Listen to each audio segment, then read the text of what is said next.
there is no law in Kenya today that is discriminating against farmer-managed seed systems, or that is discriminating against farmers, or that is prohibiting farmers from selling, exchanging, or sharing their seeds. There is no such law. Cap 326 does not do that. Unless there is another law, it does not do that. There is no farmer who has ever been arrested for exchanging seed. If we leave this studio now, Sahi, we go to the biggest food markets in Nairobi, you will find farmers selling seed. And it will be labeled. The same hii ni mbegu, hii ni managu ya mbegu, hii unataka mbegu enda ndio hii.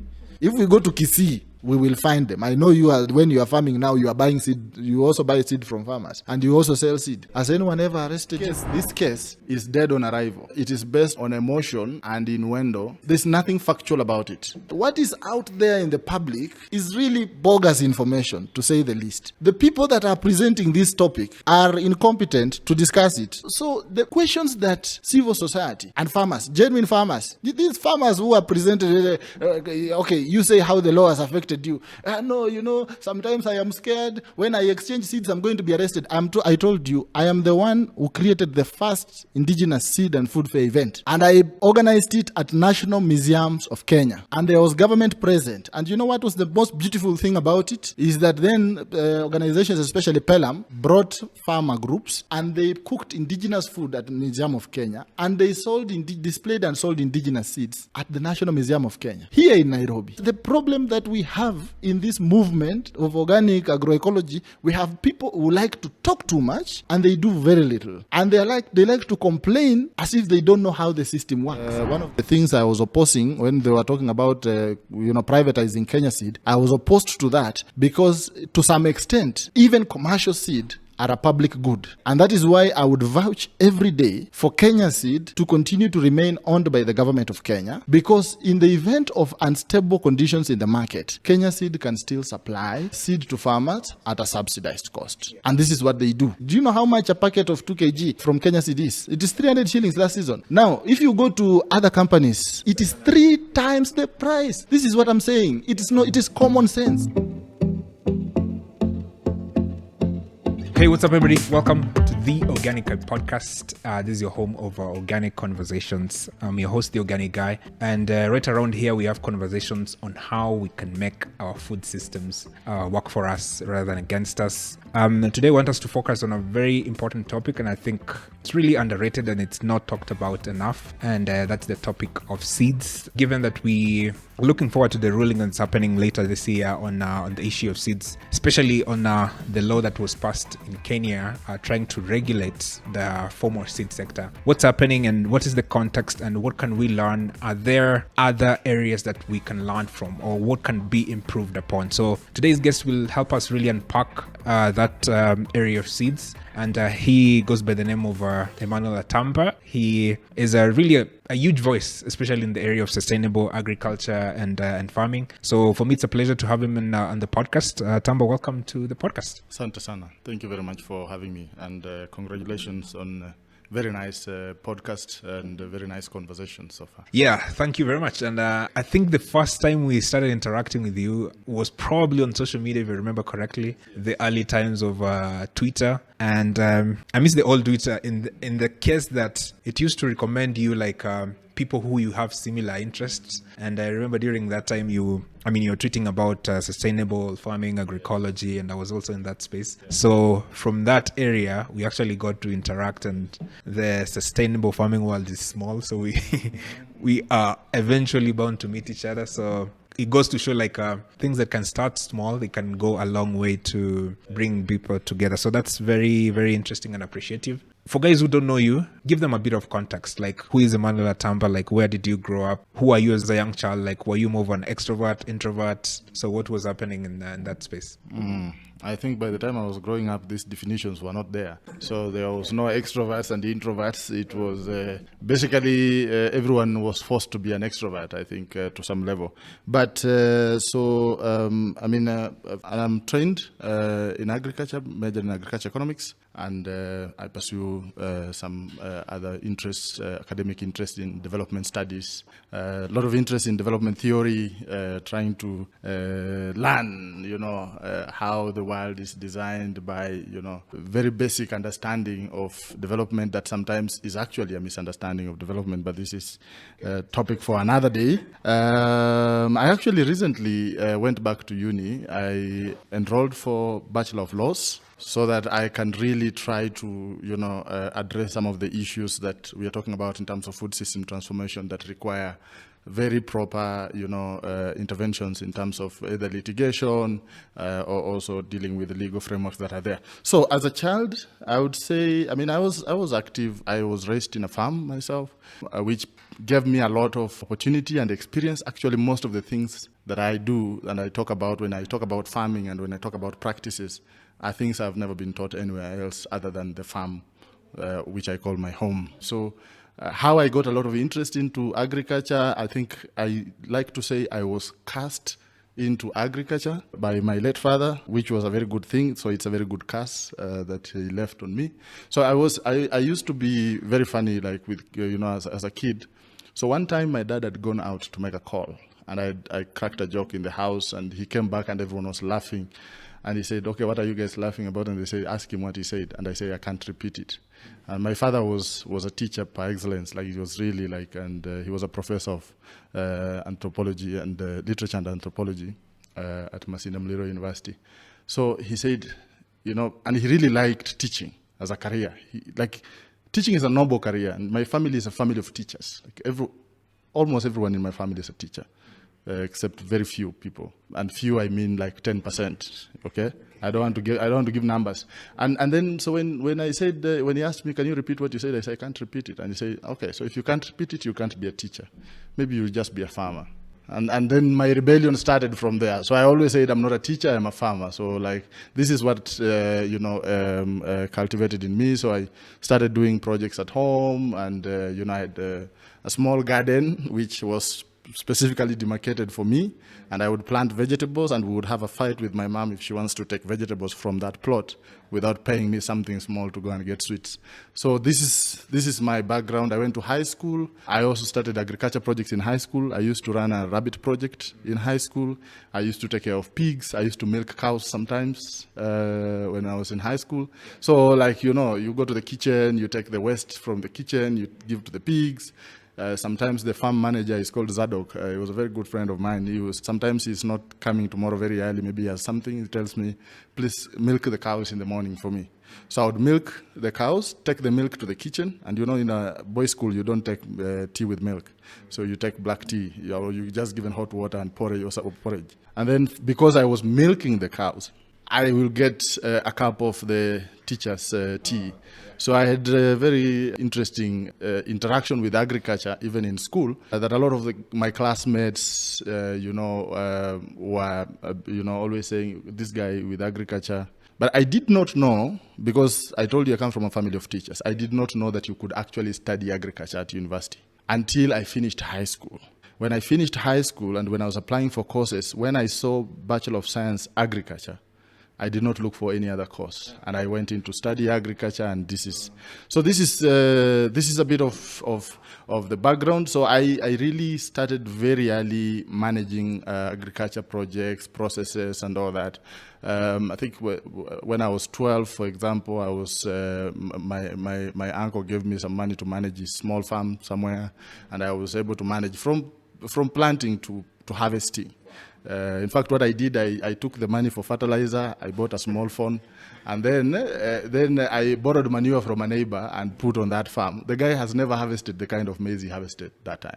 So, I have grown up knowing agriculture and farming to be a very noble profession, to be a very rewarding profession, even though sometimes I'm still not seeing the money from the actual farming, which is a bit of something I need to work on.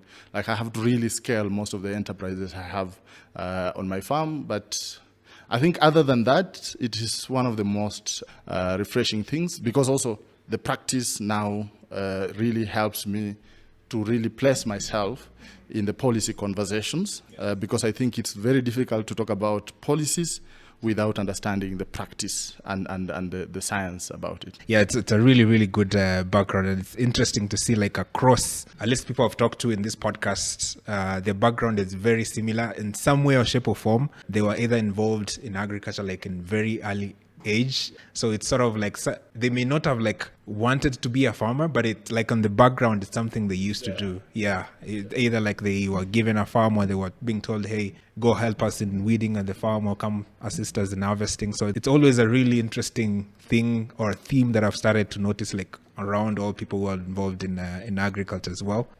Since today we are talking about seeds, so I would like to know like what is your earliest memory of seeds? Because as you say, like I grew up in the rural part of Kenya, in Kisii, so I was heavily involved in farming. Like I was told, hey, it's time to harvest, let's go help us harvest, or when you know chunga hizi ng'ombe. So I was in that environment. So for us, like every harvest time, our grandmother used to like pick like the seeds that look a little bit better, especially for maize. Then they wanaiweka juu ya like nyumba, kulikuwa na nyumba hizi za nyasi, so they put it there for like next season.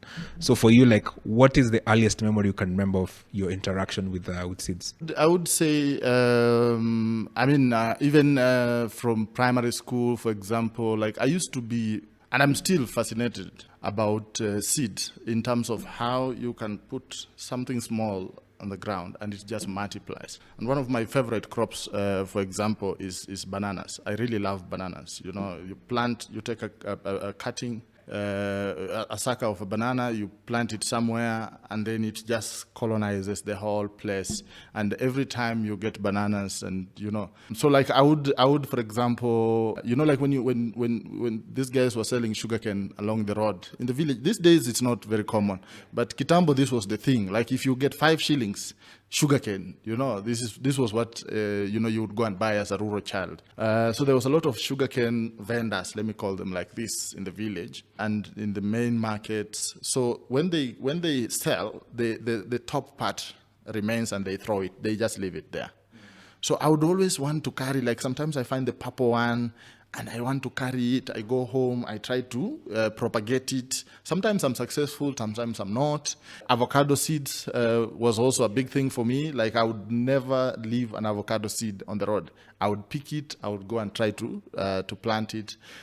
Some of these things, if I think back of my home, some of the trees that are there are actually trees that we planted as children. Through this, at some point I was also like interested in, I really love this tree called Gravelia robusta.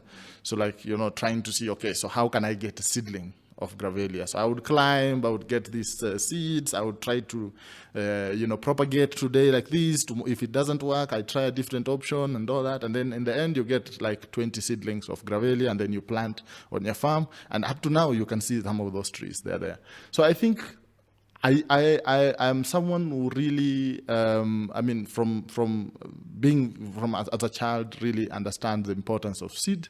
But at the same time, like when I think about the farming that we used to do, especially for maize, for example, different from you, where you would say that you would pick the best. I grew up knowing hybrid 614 as the seed that you need to use, and I respect that seed to date. So when you talk to me about because I come from the North Rift, so from the time I started getting into the farm to plant, to weed and all that, I always knew it is hybrid 614, and then at some point there was hybrid 6213, and then there's a hybrid 613 or something. Then later, this is, so my interaction with seed is two-way. There is the seeds you get, pumpkin seeds, for example. When you are eating pumpkins at home, I would be the person to dry the seeds, make sure that, we can have seed to, plant again and things like this. But I also interacted a lot with, especially on the commercial side, the maize seed. This was, I always remember as a child that maize, when you want to plant maize, you plant hybrid 614.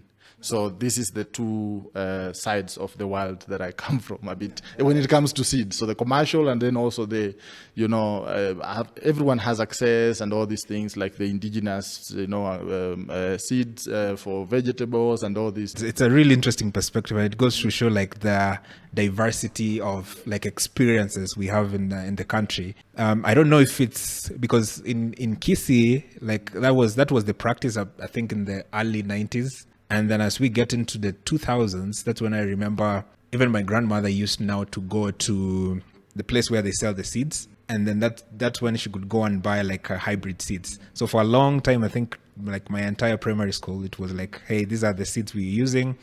And then I think when I went into high school, that's when she started like going into buying like hybrid. So that's a really interesting development. For you then, what is your understanding? So because now we have a world where there's an introduction of hybrids, and you can argue like even before that people used to do hybrid seeds. What is your understanding of how did people, especially like indigenous people like in Kenya, used to interact with seeds before even hybrids came into existence?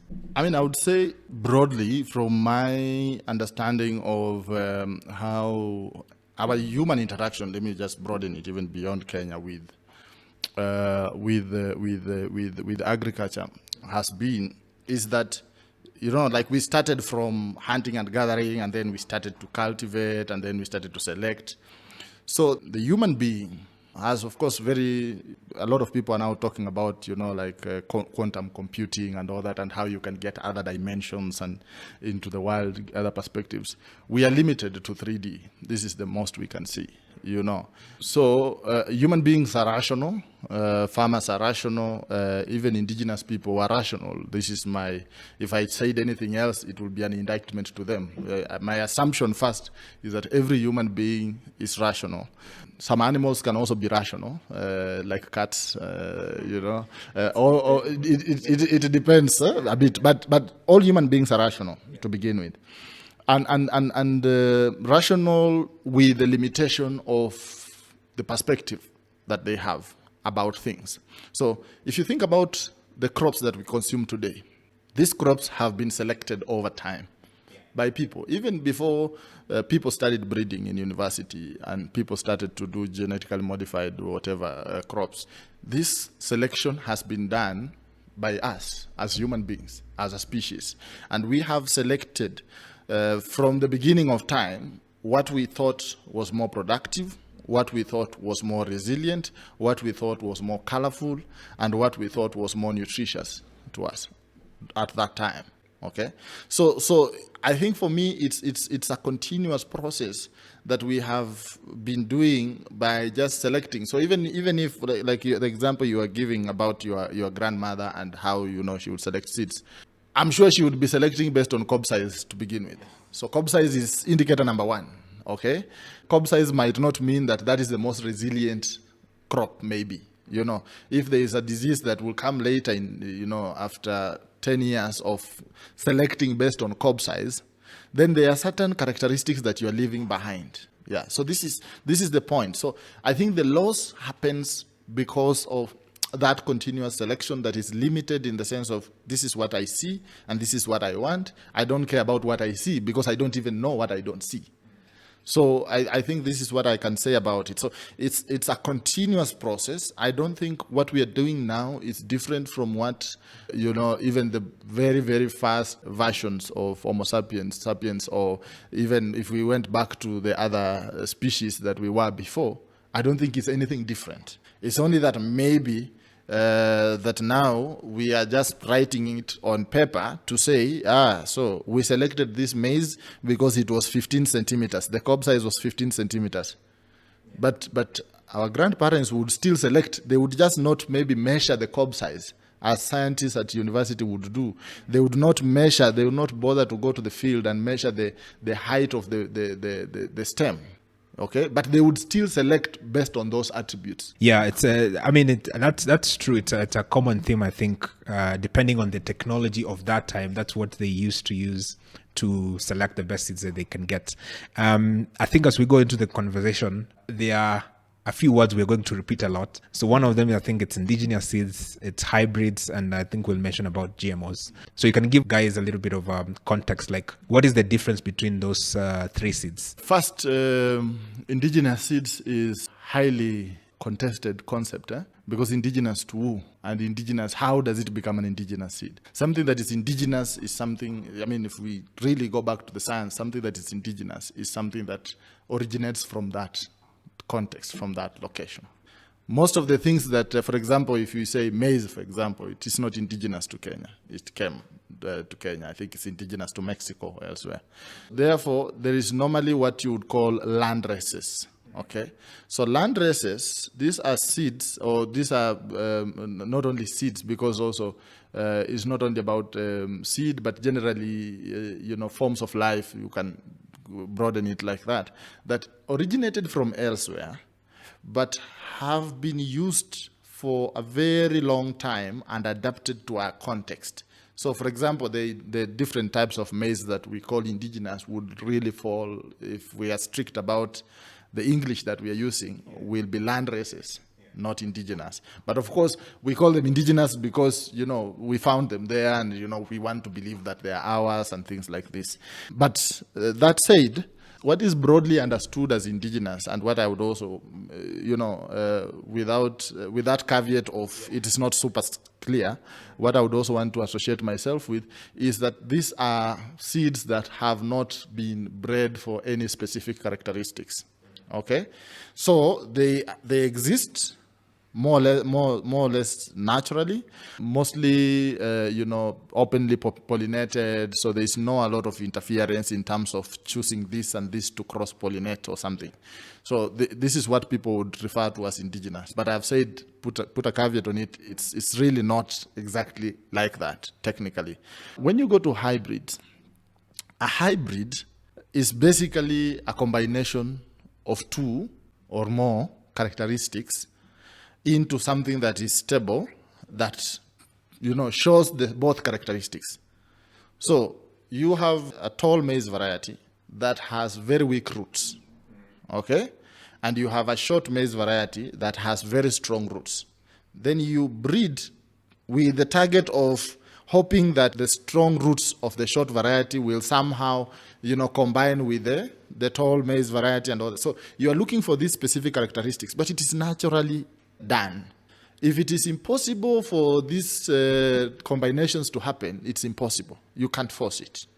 So you can say, I like this bean because it's very nice. It produces a lot of seed, okay, but it also produces a lot of gas.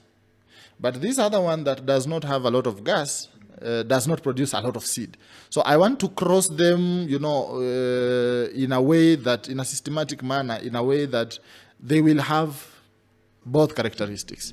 It's a very complicated process to come up with a hybrid. So I hear a lot of people saying, hybrids are farmer seeds that have been labeled as hybrids. No. Hybrids are unique products in the end, in the sense that they carry a very unique combination of genetics from both parents of the seed. And the process of developing a hybrid takes many years. So, and then now when you come to genetically modified organisms, is where you are transferring, genes from another species and introducing, mostly to plants.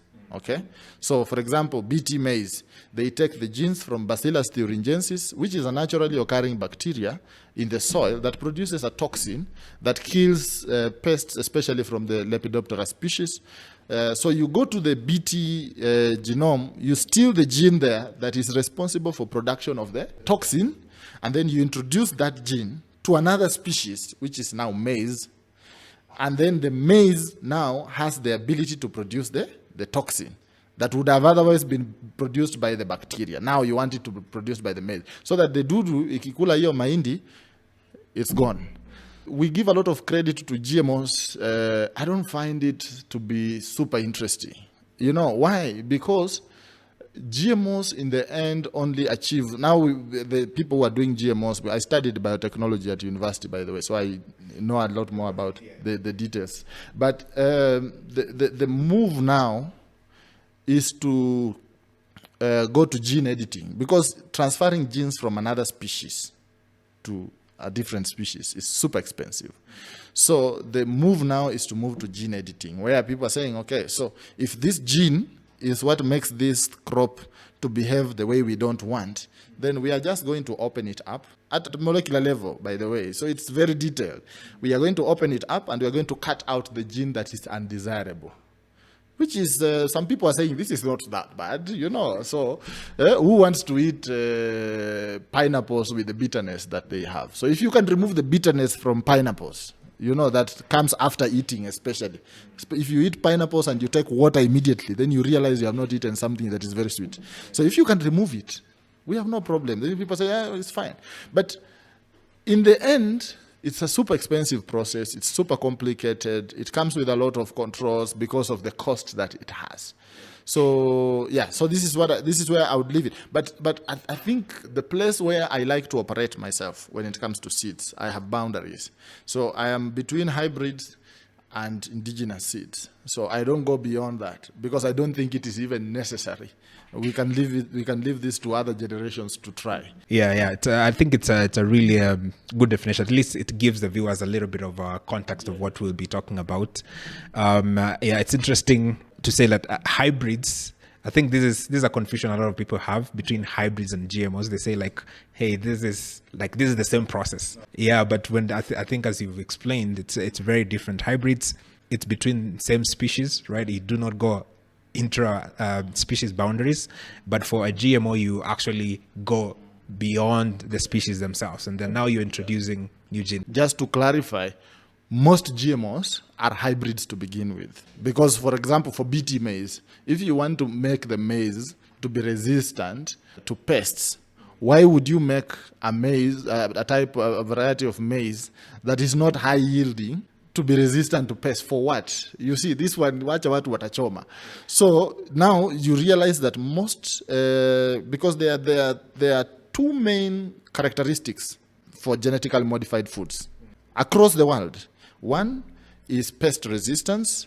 So the BT, for example, because it's BT cotton, there's BT maize, there's a lot of variations of BT, okay? Then the other one is herbicide tolerance. So these are the two main technologies of genetic modification that are there.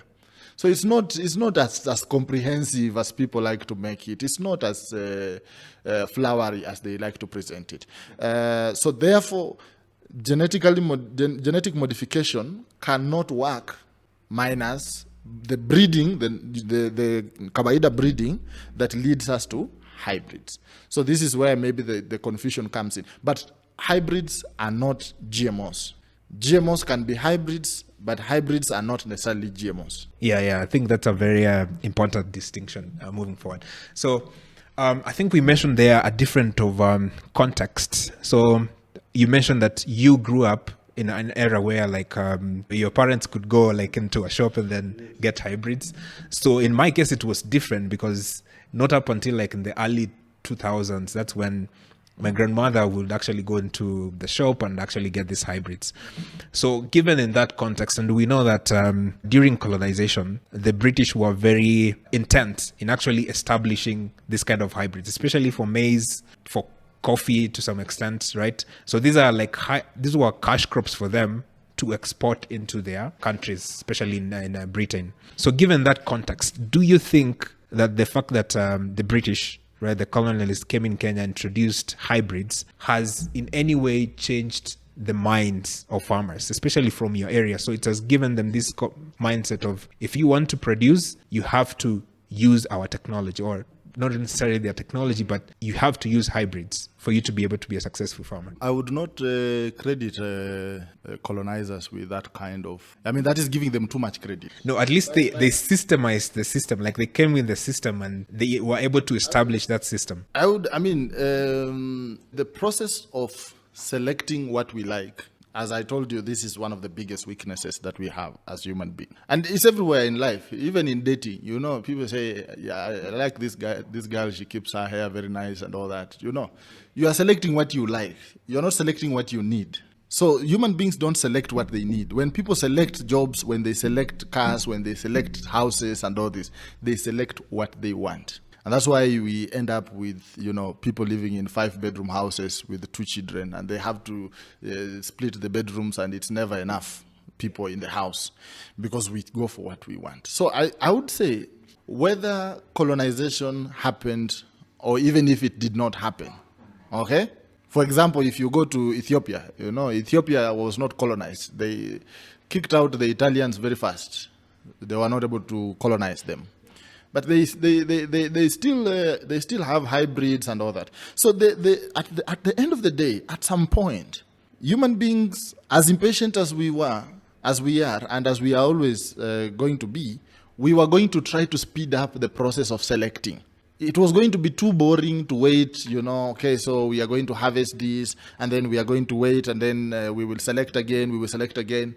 Human beings, they were curious. They say, okay, so I saw this maize in Kisii. I've seen this maize type in Migori.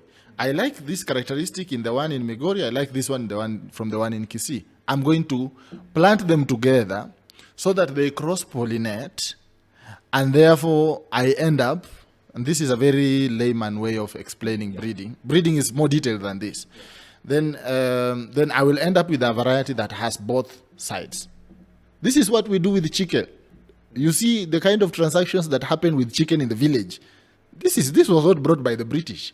It's basic human understanding to say, I have good hens, but what I'm missing is jogo. Sasa, I'm going to find a nice jogo from my neighbor that I'm going to borrow. I'm not even going to buy it. I'm going to borrow it for 1 week so that when it mates with my hens, I am going to end up with chicks that look both like my hens and like my jogo. But if I liked my neighbor's hens, I would have gone for chicks from there so that it has both. But I like my hens. But now I want the jogo to upgrade So I would be hesitant to say this was introduced by the British. Let's first look at this as a development of all humanity. The interest was in enhancing production, enhancing productivity, enhancing consistency. Hybrids play a very important role in the sense of generally trying to combine, the different characteristics of what we want. Otherwise, I would not see. I mean, I like this. Some of these land races of maize, in Western they call it gibendi.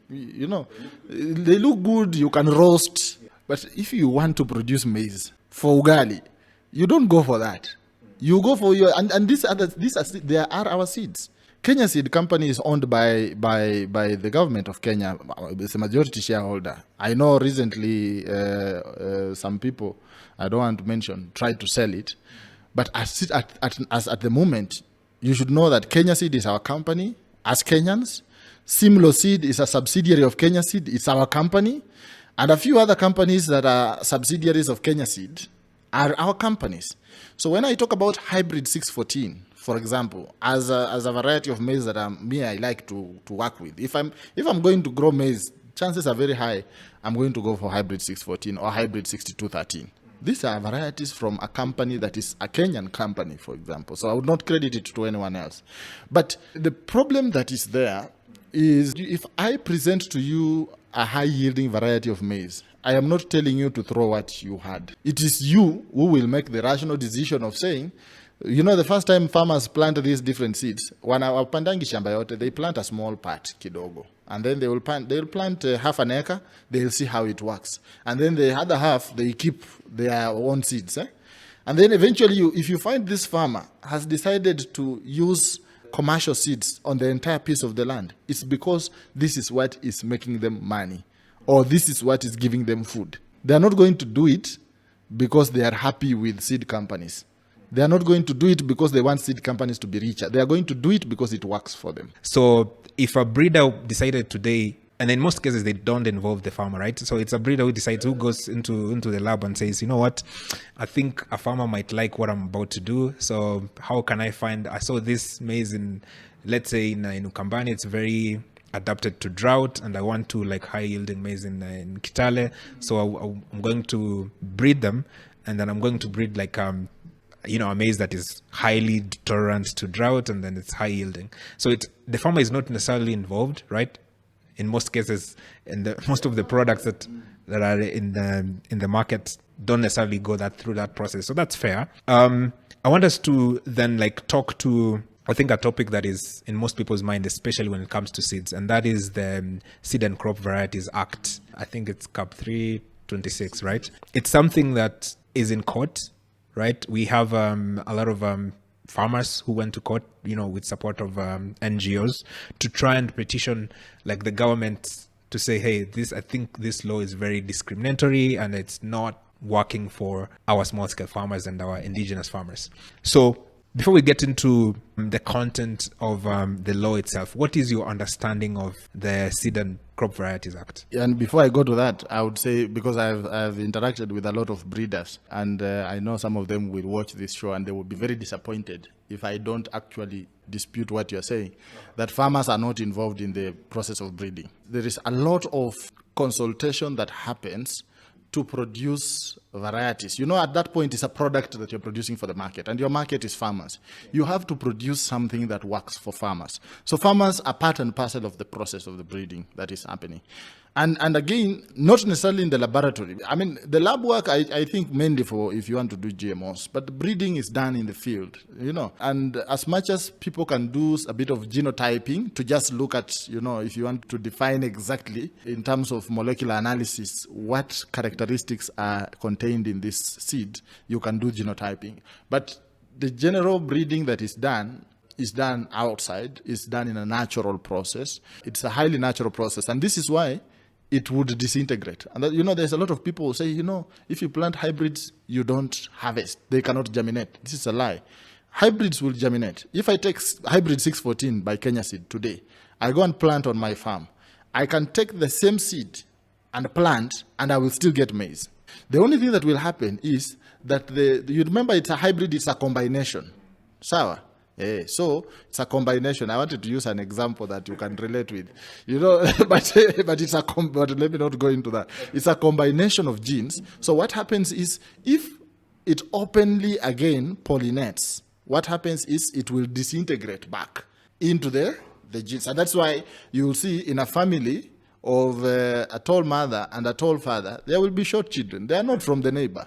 Yeah. This is because there were genes that were contained in either of the parents, that now, with the chances that are there in terms of the crossing, then they can reemerge. So what they call F1 is really also within the breeding space, is the very first it's a higher value of a hybrid. That's what I can say. But it's you would mostly see it in insect pollinated crops. There's no F1 for maize. Maize is not insect pollinated. I don't want to go into a lot of technical jargon, but the flower structures of the reproductive structures of maize is different from tomatoes, for example.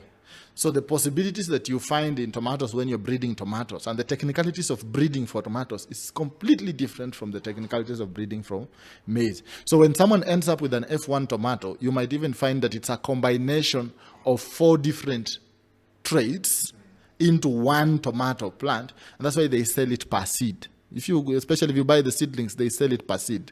Yeah. One seedling, they'll give you at 50 shillings sometimes if you go to proper seedling, because of the costs. Now, let me come to the law. In my transparent view, I think this case in Machakos is misplaced. The case is misplaced by the simple fact that there is no law in Kenya today that is discriminating against farmer-managed seed systems, or that is discriminating against farmers, or that is prohibiting farmers from selling, exchanging, or sharing their seeds. There is no such law. CAP 326 does not do that, unless there is another law. It does not do that. I have read several times, because I've had this debate several times with a lot of my friends, them in the space, who are talking about it. They have never shown me where. So they go to the definition of terms in the law, and someone defines, they say, the definition of terms, selling includes barter. So what does it mean? Is barter limited to farmers? You see, sometimes it's our understanding of things is limiting our ability to communicate. Because if you want to say barter, the reason that the fact that barter is mentioned under the definition of sell in the law means that barter trade is not possible is also prohibited, then one, you have a very limited thinking of what farmers are able to do. Number two, you have a very limited thinking of where barter operates and where it does not. I give people a good example of Elon Musk. Elon Musk bought Twitter not by paying cash for it. He exchanged shares from his other companies with the same value of the value that Twitter was being sold at. And then he got Twitter. He did not pay cash. He did not pay dollars. He did not take cash money to them. He did not do a check to them. He did not do an RTGS, whatever. He transferred shares. Is that not barter? That is barter. So when the drafters of the law were thinking about the law and they realized that, if the definition of sell is limiting, then what can happen is we can agree with you. You deliver to me seeds worth 5 million shillings. And then, ukikuja na hiyo mbegu worth 5 million shillings, you drive back my lorry worth 5 million shillings, then you can go and sell the lorry. And in the law, we can say we have not sold seeds. We have not exchanged seeds. Okay? Because there was no exchange. And this is why barter is explicitly defined there. So there is no any other part of the law that has been mentioned, unless you know, that says specifically that farmers cannot exchange seeds. Number two, the Constitution of Kenya is more supreme than any other law. In fact, if we go to court debating whether the constitutional provision is more superior than the provisions of Chapter 326, which is the Seed and Plant Varieties Act, the court has very limited response. The court will have to go with the provision in the Constitution if the constitutional provision contradicts with the law. This applies also to county laws. The Constitution of Kenya, Article 11.3, talks about culture and heritage as part of the state. And it clearly provides, Article 11.3b, it clearly instructs Parliament to develop legislation, okay, that recognizes the rights of farmers. That is a constitutional provision. This Cap 326 is not a new law. It was passed in 1972. I think you were also not born. I was not there. We were not there. It's not our fault. It was in effect from 1972. It has been updated several times. Most of the parts that have been updated in that law up to until 2015 were focusing on penalties. The last update before 2015 update was 2012, which increased the penalty of contravening the law to 1 million. Do you know how much it was before? It was 50,000 shillings, and it was set around 2004. The penalty was set at 50,000. You know what it means? It means is, if I am a farmer who loves planting hybrid 614, and I go to my favorite agrovet in Eldoret, and they sell me hybrid 614 for, let's say, 50 acres, forget about the cost of the seed, hata kama wangenipea free, for 50 acres. Can you imagine a farmer who is going into producing maize, 50 acres of maize? And then someone sells them counterfeit seed. How much losses that is? You are a farmer yourself. You can just imagine how much losses that is. Forget about the 50-acre farmer, because you can say, that's a rich farmer, anaweza uza 1 acre na akule hiyo mwaka. Think about the 1-acre farmer, the 2-acre farmer who has nothing else. They don't have a podcast. They don't get consultancy contracts. They don't get good jobs. They don't have businesses in town. They are relying on the seed they put in the soil to feed themselves, to feed their families, sometimes to pay school fees for their children. And then someone sells them fake seed. And then the penalty they get is 50,000. Is it prohibitive enough? No.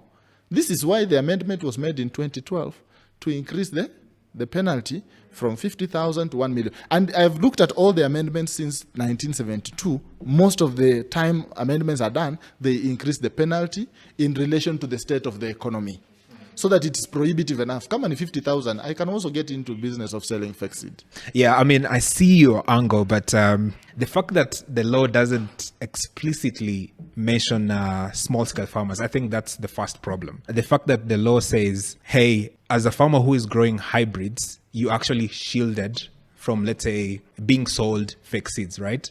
So if someone sells you fake seeds, they will get this kind of penalty, and that's written in law. The problem with that is that they explicitly do not mention indigenous seeds. So the fact that the law doesn't do that, it leaves the enforcer to interpret the law in whichever way they want. It's more of shielding hybrids than actually shielding the indigenous seeds. And that's where the problem is, because if you don't do that explicitly in the law, then it gives the enforcer of the law to do whatever they want. And that's where I think the main problem is with this particular law. You know, what is important is to understand the law in totality. This is why I told you I've gone back to study law, because I find it fascinating that as much as sometimes we tell ourselves we understand the law, we do not. You know, when people say the law is clear, or as you are saying the law is unclear, the question of what is clear and what is unclear is never answered. And even with lawyers, you see when they are debating, I think my favorite is when they were debating about Chebukati and the elections, and they were saying, you know, so there's one lawyer, they have gone to the same university, taught by the same professors. One is saying the IBC chair can announce the results, and the other one is saying it is the commission to announce that, and they are both lawyers, and they are reading the same law. So I think understanding the law in totality, and the only people who can define this thing is not even lawyers. The only people who can shed light on this topic is proper agriculture experts who understand this topic. Lawyers will confuse all these things. I've talked about the constitutional provision and the instruction, explicit instruction to Parliament to develop legal framework that recognizes farmers as the owners of seed. I think that's where the problem is, because there's no such a law. There is. Now, the law is the 2015 amendment of the Seed and Plant Varieties Act. If you read it, in fact, the memorandum, this was pushed by Aden Duale. He was then the leader of majority. Because remember, after the 2010 constitution, Parliament was in a process of revising all the legal frameworks to align with the constitution. Because it is an illegality to have a law that contradicts the mother law. And 2015, an amendment was passed in Parliament. It's what some people refer to the 2016 amendment, but it's actually written 2015 amendment, which explicitly refers to the constitutional provision under Article 11. The memorandum, if you read the memorandum, it refers to the constitutional provision. And the purpose of that amendment was solely to implement the constitutional recognition of farmers as the owners of seeds. How did it do it? The 2015 amendment brought on board the institution called Genetic Research and Resources Institute, GERI. Whoever is the director of GERI has failed the indigenous seed subsector, because this is the person that has been given the mandate by law, by the 2015 amendment of the Seed and Plant Varieties Act. So the current Seed and Plant Varieties Act actually provides for an institution called GERI, okay? It's hosted by CalRO at the moment. So some people also will want to debate and say, but it is not independent. How do you create an institution from the air? You have to host it somewhere so that it grows. If the people who are running GERI have not been able to run it, they should quit. That is the simple definition. Yeah, they should quit. Whoever is the director of GERI has been given an opportunity for the last 10 years to really develop this space of indigenous seeds and even seed banks. You know, it even provides for them to create a mechanism for farmers to be able to save their seeds and exchange their seeds. This is the law that I'm reading, and I'm talking about. So it is not that it is not there. People are ignoring, and I think people decide to be ignorant sometimes and say, we don't want to read the 2016 amendment. We do not want to read the fact that, if I ask you, Brian, the fact that now the law strives to even get to a point of establishing a legal institution for the management and access sharing of indigenous seed. Is that not progressive? Is that not recognizing? The law you cannot write a statement in the law to say, ati tukue na clause kwa sheria inasema, now farmers can do what they want with the seed. No, the law does not allow you to do what you want. You are allowed to do what you want. It is you to align with the law. Okay?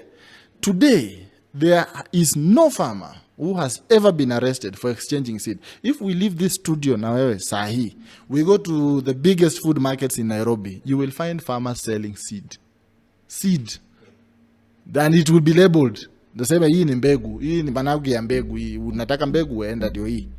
If we go to Kisii, we will find them. I know when you are farming now, you are buying seed, you also buy seed from farmers, and you also sell seed. Has anyone ever arrested you?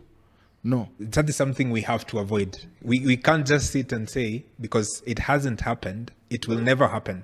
And this is not what I'm proposing. What I'm saying is the law has already been amended to the extent possible to provide for recognition, and not only recognition, but provide institutional support for farmer-managed seed system. That's why I'm saying my blame lies squarely on whoever, because the law says there will be a director of the institution. Whoever is the director of Gary should come forward and explain what they have done with that institution for the last 10 years.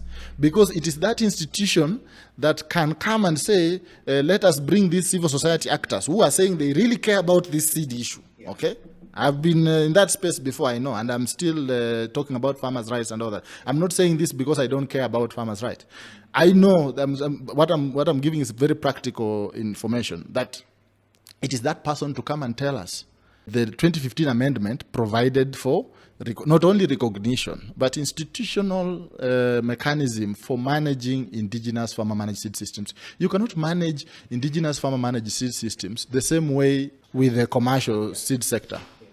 The law that is there, as before 2015, the law that was there basically was managing the commercial seed sector. Why? Because of livelihood issues, because of plant health protection, and this is why KEFIS exists. You know, someone can do something. Mtu anaweza kutoa mbegu ya, you know, now we have a weed called ipomea in Kajiado and other places. If you go and buy their grass seeds, you take them to Kisii, what will you have done? You will have transferred the ipomea, which is a big menace in Kajiado, to Kisii, if it can grow there. But I know it likes the dry areas. So there has to be a law. When you're talking about supporting indigenous, organic, agroecological food systems, it does not mean that you don't need laws. Laws are needed. And a typical Kenyan farmer, I will challenge you to tell me, if you have ever met any Kenyan farmer, and a serious farmer by that means, I don't mean TikTok farmers, I mean a serious farmer, who has never bought seed from the shop. And even you as a farmer, tell me if you have never bought seed from the shop. You will always, it's not a sin. You know, when I go to my farm, I can say, for black nightshade, for managu, I don't need to buy the seed from the shop. I can buy from my neighbors. Okay?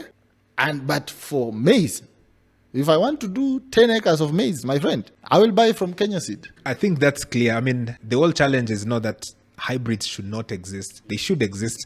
And I think they have been given the leeway. I think it's more because they have the access to the lawmakers and they have the means to the lawmakers. And let's be honest, these lawmakers have no idea of what is involved in the law. This is something that they usually drafted by what they usually call the lobby group, which is very strong, by the way, in the hybrid sector.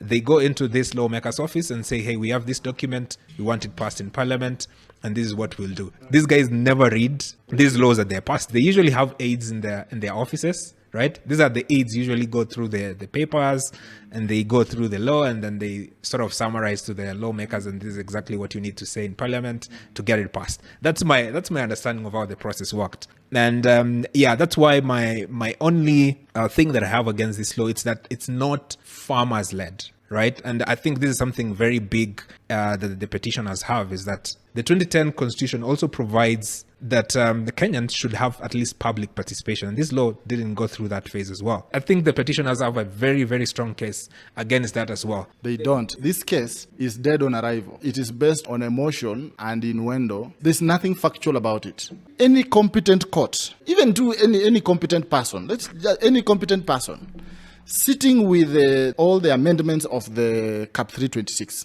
from 1972, all the amendments, I think there was another one in 1998, 1982, it was amended, 1998, it was amended, 2004, it was amended, it came to 2006, I think there was an amendment, and then 2012, and then now 2016 is the latest amendment. Any sane person can see that there is nothing in this law that prohibits farmers from selling, exchanging their seeds. Now, why do I say that also? Like, people go to this definition of terms. What are the things that this law regulates? People need to understand that. This law regulates two things. Number one, plant varieties registration process. That is the first primary objective of this law. Because Kenya is a signatory of UPOV, and you know why plant varieties are registered? Plant varieties are registered so that they can be protected. Plant varieties need to be protected. It's not a problem. If you have done, I mean, even me just passing at bachelor's level, the unit on breeding, just passing, I think I did 2 units. I did breeding and then I did updated, like higher level breeding. Passing those units, my friend, it's not easy. Breeding is not a joke. You know, people cast aspersions. Yeah, you know, these breeders, they just go to farmers, they pick their seeds. So when they uchukue hiyo mbegu uende uregister. You know, even seed companies struggle with this law. Even registering a seed in this country, it's not easy. I have tried registering seeds. It's not easy. You go to the process takes time. And the varieties that are registered are protected for 2 reasons. Number one, so that their utility can be secured. They are kept, even there is a sample that is kept by KEFIS. Number 2, so that the breeders who invested the time to breed these seeds can benefit from the seed, which is very minimal. It's like, it's like publishing books. If you write a book today, how much money do you think you'll make from a book? Very little. The only thing you will need maybe is recognition. If you found someone has removed the cover of your book and now they are reading it without the cover, how will you feel? So we must find a way of understanding this topic from a different direction. That is number one, plant variety registration. And that is why KEFIS keeps a plant variety register. Can I shock you? Out of the list of all registered plant varieties in Kenya, do you know who has the biggest number of varieties registered? Can you guess? Simlo? No. And I have told you, by the way, when you hear Simlo seed, that is your company. As a Kenyan, you should be happy. That is your money. When you see a product of Kenya seed, as a farmer, buy that seed. That is your seed. Now, let me show you. The biggest, in terms of number of varieties, is KALRO, number 1. That is Kenya Agricultural Livestock Research Organization. It is us. It is Kenyans who own those varieties. KALRO, universities like Egerton, JKUAT, UN, the private companies that have registered their seed, the number of varieties, and I would challenge you to go to, it's open, but it's public. Go to KEFIS, check the plant varieties list, and anyone who is watching. Just look at the list. See which varieties are registered. These varieties are registered for their protection, not for protection of the breeders, for protection of the variety, so that they are not lost.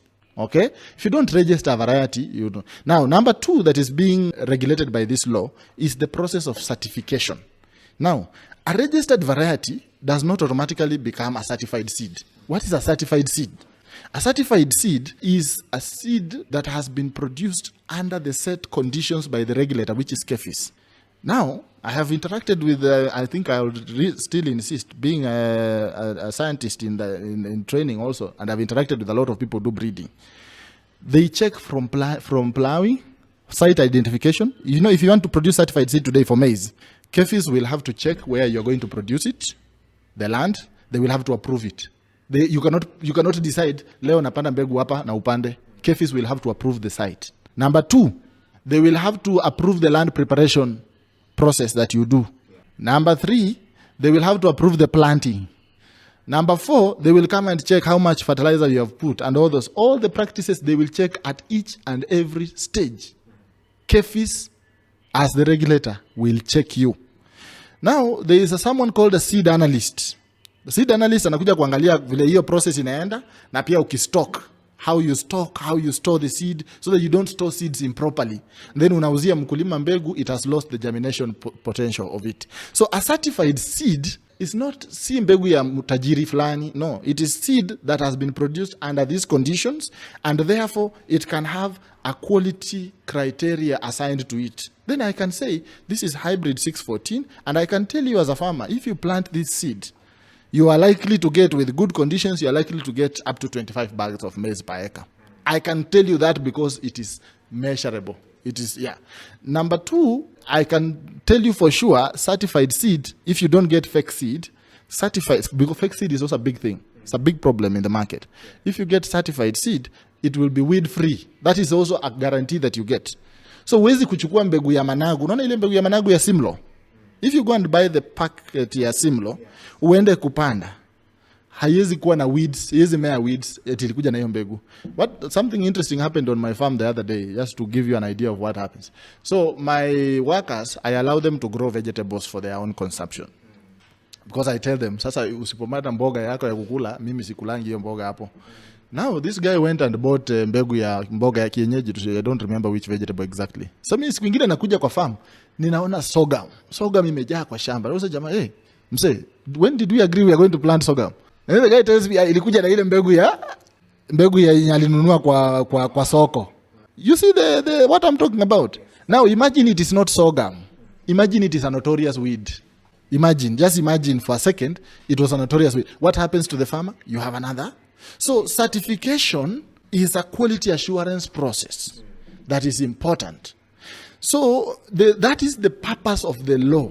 The Seed and Plant Varieties Act, if you read from the objectives, is to regulate, maintain, it provides mechanisms for maintaining the list of varieties, which Kenya is obligated to maintain. Kenya is a signatory of UPOV, Universal Protection of Varieties. I know there's this thing people like to refer a lot called DUS. That, farmers are not able to register because they cannot follow the DUS process. Of course, you cannot follow the DUS process. You know what the DUS is? It's a rigorous process. I have looked at dossiers that people are going to submit to KEFIS for registration of varieties. It's not easy. It's not a joke. It's pages like this. You can't carry it, my friend. The dossier inaenda kwa KEFIS. What you need to prove in the DUS before you have varieties registered, you have to prove it is distinct from any other variety, either registered or occurring naturally. Na hiyo registration process iko na committee. Kuna KALRO kwa hiyo committee, Ministry of Agriculture kwa hiyo committee, and others, including farmer representative organizations, are in that committee. Farmer representatives are in the committee of plant variety registration. So what I'm trying to say is this issue has been heavily misrepresented, and to a point that what is out there in the public is really bogus information, to say the least. The people that are presenting this topic are incompetent to discuss it. And I can tell you that for sure.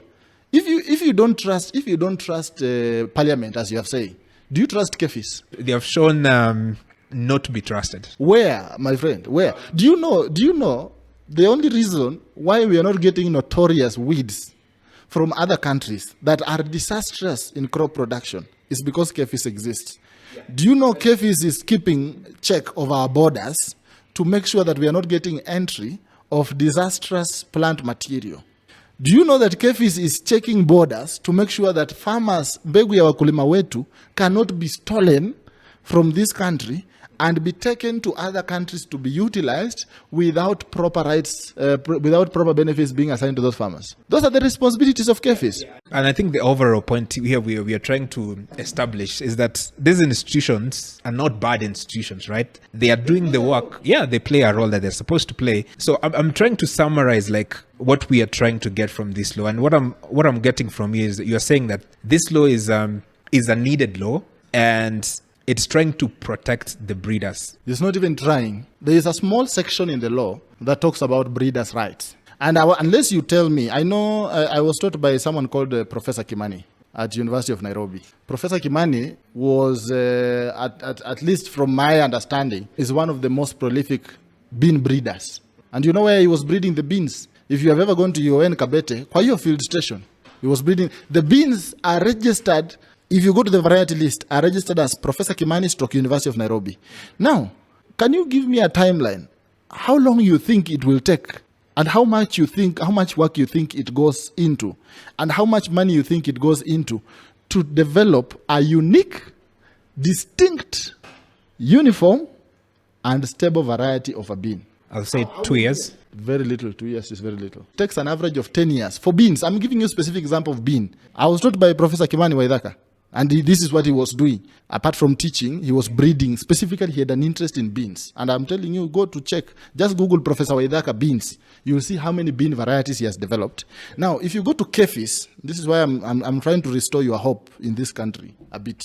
You have too much trust on M-Pesa, but you don't trust other things. If you go to KEFIS, you can actually ask them, for this variety that was developed by Professor Waithaka, I would like to confirm where he got the parent material from, how the breeding was done, and what characteristics it has that are specific. And then if you find that the varieties registered in the name of Professor Kimani are not actually unique. Come to me, I give you whatever money you want.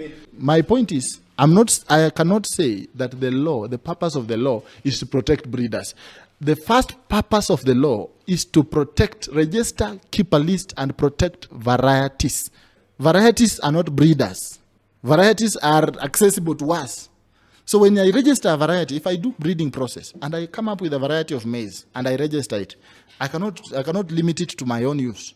In fact, if I don't do what they call maintaining, you have a responsibility as the breeder to maintain the variety. If I cannot maintain it, I will be asked to give this variety to a company that can maintain it, or to a person that can, an institution that can maintain it. So I'm trying to summarize your stand on this particular law, and what I'm getting is what the law is trying basically to do is to protect the certification of seeds in the country. Let me just summarize. You are going to put me in trouble, my friend. And now that I'm starting to study law, I have to be able to be very clear what is said about what I have said. The law protects our agriculture sector. The law protects farmers from unscrupulous business dealers that would be very happy, if that law did not exist, to be selling fake seeds very expensively to farmers. That is number one. So the law protects our agriculture sector. It protects our food security. It protects farmers' livelihoods. Because if a farmer, I've given you an example of a farmer who is sitting on a 2-acre farm. I know them from my village. If they plant the wrong seed, their entire food security for the year is compromised. And you know these kind of farmers. They need to be protected from people who will come from Nairobi, wachukue mahindi, wapake rangi, and these things happen, my friend. Every year, you just go and check ata utafute court records, how many cases people have been arrested for selling fake seed. In fact, this year, there were a number of lorries that were flagged, and the people were arrested this year for trying to distribute fake maize seed. So the law protects food security, it protects farmers, especially smallholder farmers who don't have insurance, okay? And they don't have legal representatives. They don't have lawyers to go to court to challenge companies if they sell them fake seed. Number two, the law protects the varieties by providing a very clear legal mechanism for maintaining a list of varieties. And then number three, now you can say the law protects the rights of breeders of varieties. Because if those rights are not protected, no one will be interested in doing breeding, which means what? We can have all the seeds. But you see, when I want to plant a small plot of managu, I don't want to plant all the diversity in the world. I want to plant a specific type of managu that grows within a specific time period, that also produces flowers at a certain stage, because maybe I don't want it to produce flowers early. I want it to have a specific taste that my client wants. That is what breeding provides. And this is not against organic, it's not against agroecology, it's not against nature. It is actually working with nature, selecting what you want. Yeah, that's true, and I think that's very clear. And from another, I think as you're saying, as law, you can have like same exact law, but it can be interpreted differently. And I think the way the farmers who took this petition, or the NGOs who took this position, their side of the story is that where is the same energy as they are trying to protect hybrids? Where is the same energy as protecting indigenous seeds? I think that's the question they're asking. That entire case is a fallacy. I have told you, the 2015 amendment has already created provisions for protection and access and utilization of indigenous whatever plant, farmer managed seed systems. It is already protected in law. The Constitution is very clear on it. Anyone who is doing this business, they're doing it for their own reasons. I have had a debate with all the NGOs. I've had a discussion with all the NGOs that are in this case. I have had a discussion with some of the farmers. Some of them don't even know which law they are talking about. Some of the farmers, they don't know even which law. Okay, could be, and this is not an illegitimate point, could be that maybe based on the discussion and the evidence submitted in court, that the judge might rule in their favor. But I'm asking myself, what will that ruling be? Because if the ruling will be that the law needs to be amended, it's already amended. So are we going to remove again the amendment that is there to put Gary as an institution that manages this? What we need is not a change in law. I would be happy if these efforts that are being wasted on this wild goose chase. And this is my view. They can come to me, they know me, they know where to find me. It's big. I challenge you, bring a Kamukunji, bring those people, let them tell you which part of the law has a problem. If these forces were channeled towards pushing counties, and I have done this before. I did, some time back, I did an advisory to counties on 10-point agroecology agendas that they should include in CIDPs. 2 counties included, but others, we did not manage to get to so many counties. So that counties can invest in building what we call seed banks. This is the only way to create structures and institutions at a very local level for these farmer-managed seed systems to equally thrive. But Brian, if we are thinking of a day where we will have in the same aggregate the same seed merchant, you know, the law, there's a very specific criteria for you to become a seed merchant in law, by the way, so that the same seed merchant is selling you Managu from Simlo and Managu from Atamba. That's an impossibility. You know why? Because very quickly this packet is changed to this packet, and you see again, it will make it expensive. It will make seeds from farmers expensive if you bring it to the same market that is unfair in the way it is structured. It is limiting in the way it is structured that a packet of seed, 50-gram packet of seed, becomes too expensive for a farmer to buy. Why are you interested in bringing farmer-managed seed systems into such kind of an unfair market? Why don't you create an alternative market altogether? So wewe umekaa umefungiwa mlango kwa jirani, you are sitting outside there doing what? You can go to another door. You can open another door. And that door is open. And that is why organizations like Seed Savers, they're doing quite a good job. You know, they have an online seed exchange. You see it. Have you ever seen Wajama being arrested? Have you ever seen Seed Savers being arrested? They have a seed bank. And they have an online exchange platform. These are the solutions that are needed, in my view, to advance the space and the opportunity for farmer-managed seed systems. But challenging a law without basis is unfortunately a waste of time. Okay, yeah, it's quite interesting to say that you see it that way. And I think for me, they do have a legitimate case, especially in the discrimination that is being offered to indigenous seeds. And I think... Where is the discrimination in the law? The law needs clarity on ensuring that indigenous seeds are given the same protection as the hybrids are being given. That's why the amendment is there. And indigenous, in fact, the whatever you call hybrid is not protected by any institution. Okay? The varieties are registered by KEFIS. The cost of maintaining these varieties and the processes, I've told you, it is expensive, my friend. It is expensive to maintain these varieties and to produce certified seed every season. And this is why one of the things I was opposing when they were talking about privatizing Kenya Seed, I was opposed to that because to some extent, even commercial seed are a public good. And that is why I would vouch every day for Kenya Seed to continue to remain owned by the government of Kenya, okay? Because in the event of unstable conditions in the market, Kenya Seed can still supply seed to farmers at a subsidized cost. And this is what they do. They subsidize. Kenya Seed subsidizes the cost of seed. Do you know how much a packet of 2 kg from Kenya Seed is? It is 300 shillings last season, my friend. Yes, it is 300 shillings last season. Now, if you go to other companies, I don't want to mention any other company. If you go to other companies, it is 3 times the price. This is what I'm saying. It is common sense. It is common sense. So you can't tell me that this law is bad. Oh, hii ni mbaya. What is the reality on the ground? Do you think we can sustain our food maize consumption, maize specifically consumption, if we did not have hybrid maize in this country? What ugali did you eat yesterday? You might have eaten your own organic whatever, hiyo unapanda yako ya kala hiyo. Lakini huwezi kula hiyo ugali ya rangi kila siku. Ukienda kwa hoteli hapo utakula nini? Utakula ya white. Trust you me, and if you go to I would also advise people to look at something that I'm really working on trying to get people to be aware about it. You know the KIAMIS, Kenya Integrated Agriculture Management Data Management System. They did this big survey, 7 million farmers across the country. I have 3 farms, all of them were surveyed. This is how I know it is genuine. And it has very clear data. It shows, for example, the reliance on certified seed and uncertified seed is about 50-50. I think the data says 80% of the seeds that are used in Kenya is indigenous seeds. No, which data? Now I'm giving you exact data. Wachana na ile sasa. This is what you see. There's a lot of people giving old data and guesswork, yet we have actual survey of farmers. I'm pointing, it is 50-50. It is 50-50. Some 48, it's around 48-52. Now, this split does not discriminate between sizes. Agriculture is scale neutral. I always tell people, there is no technology, unless you are talking about big mechanization or big machinery, that can work in 1 acre, that cannot work in 10 acres and all that. Okay? Agriculture is scale neutral. If it is irrigation, you can apply across. If it is seed, you can apply across. Even smallholder farmers are buying certified seed.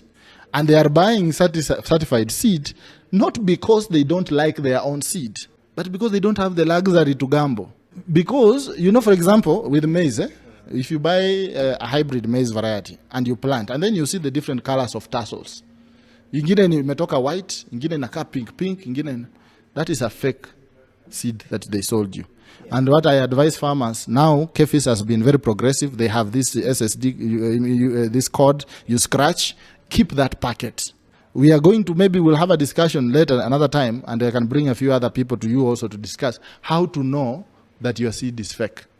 We should start suing these companies that are selling fake seed, because they are not only costing you in terms of the seed, they are costing you in terms of productivity, and they are costing farmers in terms of livelihood.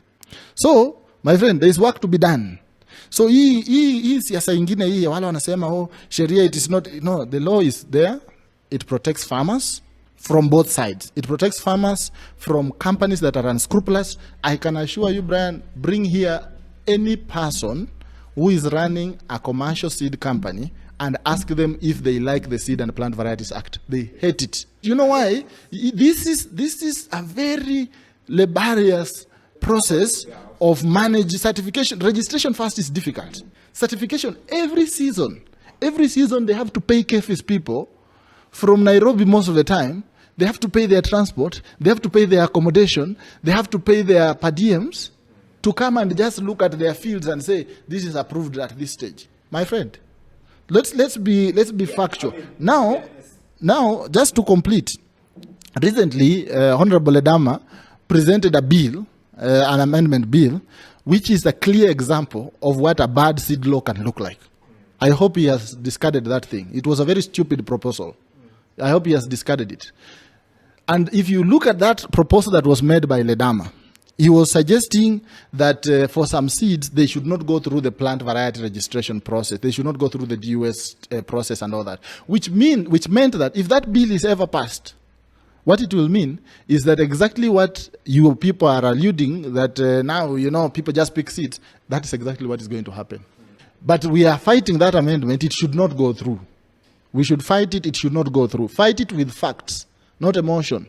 Fight it with facts. Because it is saying, the process of registering a variety, it's in that bill, in the memoranda. It takes about 4 years, which is too long. Too long for who? I want that process to take 5 years. I want it to take 10 years. So that we can confirm Brian has presented a variety of tomato for registration. And by the time it gets to 10 years, we will have known that that variety is not necessarily unique. And we will have told you, please, find something else to do. But you see now, if you try to make it simpler and shorten and all that, then you are creating loopholes. So that is an example of what a bad seed law can look like. The law that we have, my friend, is the best possible legal framework you can have to control seeds. I want to ask people to read the law. Don't follow TikTok. Don't follow Instagram. There are agriculture experts in this country. In fact, there's a friend of mine called Daniel Gitai. Daniel Gitai was coming up with a bill to register agriculture experts. You consult those agriculture officers, consult them. Go and ask them, what does this law say? What can I do that does not contravene the law? And what, By the way, I'm a big proponent of farmer managed seed system. One of my legacy projects at a previous organization I worked with was to start the Indigenous Seed and Food Fair. I'm the one who started that show. And now it's being mismanaged. I've seen posters, they're taking it to Laikipia.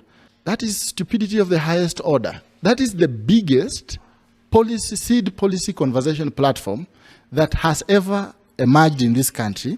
And the reason why I did the first one at Museum of Kenya is because this is closer to policymakers. This is closer to, the middle class in Nairobi that have the possibilities of talking about these things. You introduce these conversations to people, hata wanaweza ambia rais, wengine wanakutananga na rais. They can tell the president, hey, but hapa imechemka.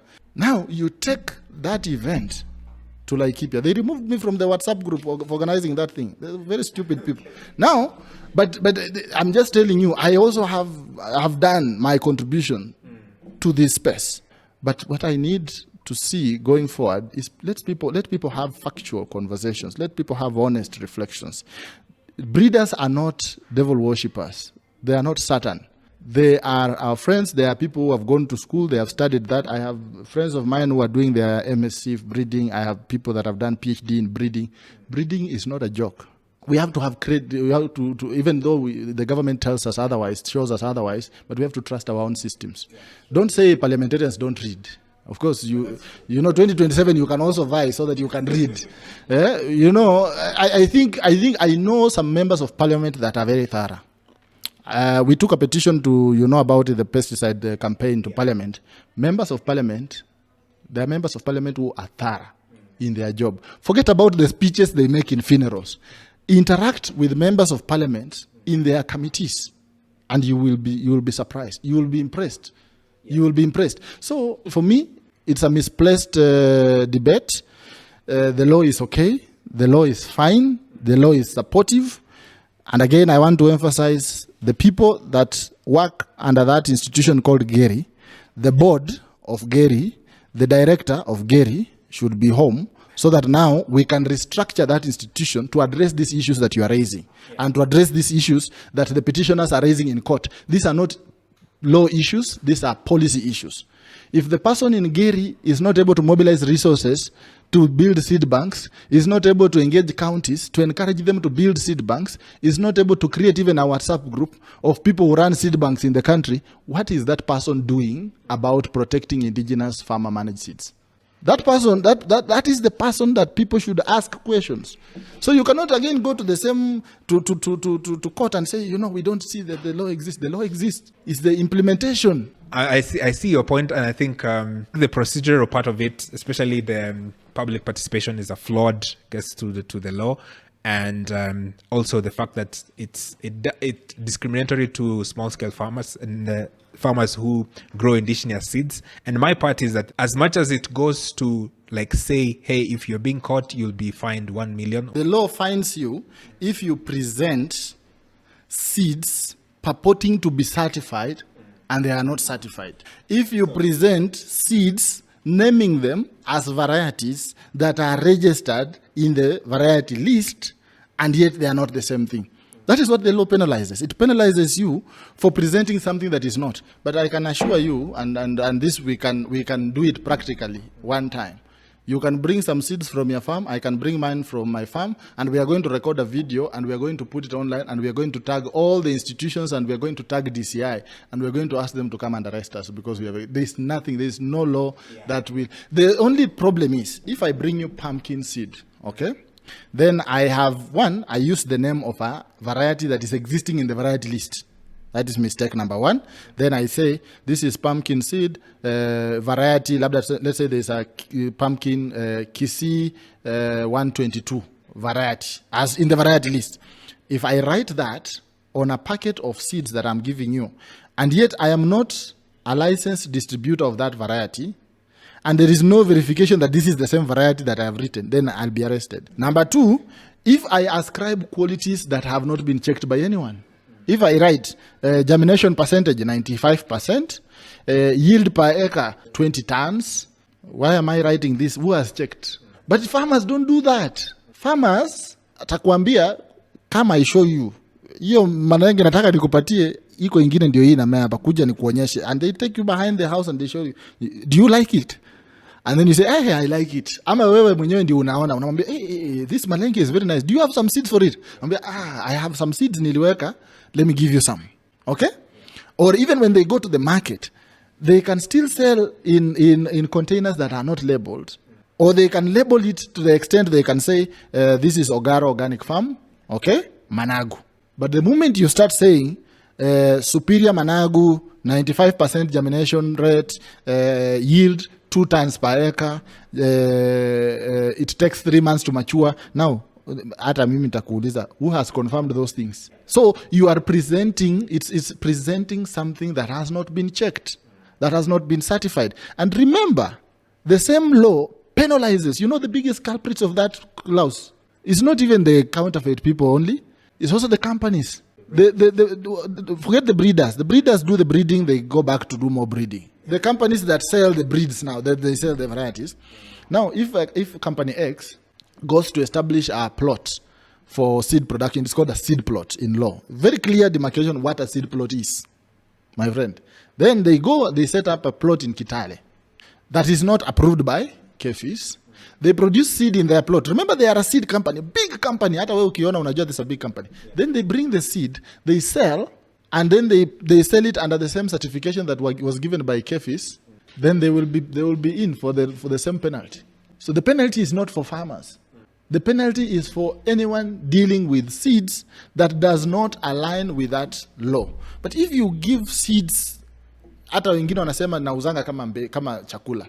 If I sell you groundnuts right now, 20 bags of groundnuts, who knows whether it is seed or food? You see, but the moment I ascribe quality criteria that is only ascribable by the seed regulator, which is KEFIS, then I'm in trouble. And why would I do that? Yeah, and I don't think there's someone who is opposing that system per se of, hey. No, but that system is the law that you are opposing. No, we are not opposing the law. We are saying the law is discriminatory to our indigenous farmers. It's not giving the same leeway, the same provisions, the same. So you want farmers to be taken through the same rigorous process? No, I want farmers who have the ability to grow the indigenous seeds be given protection. And the law says clearly, hey, you have the ability to do whatever you want with your seeds. And I think that's why this petition exists. It goes to the courts and tell them, can you direct the lawmakers to do A, B, C, D, and our indigenous farmers and our indigenous seeds cannot be contravened. I think that's a fair proposition to take. And ask the lawmakers, hey, what public participation did you to do your law?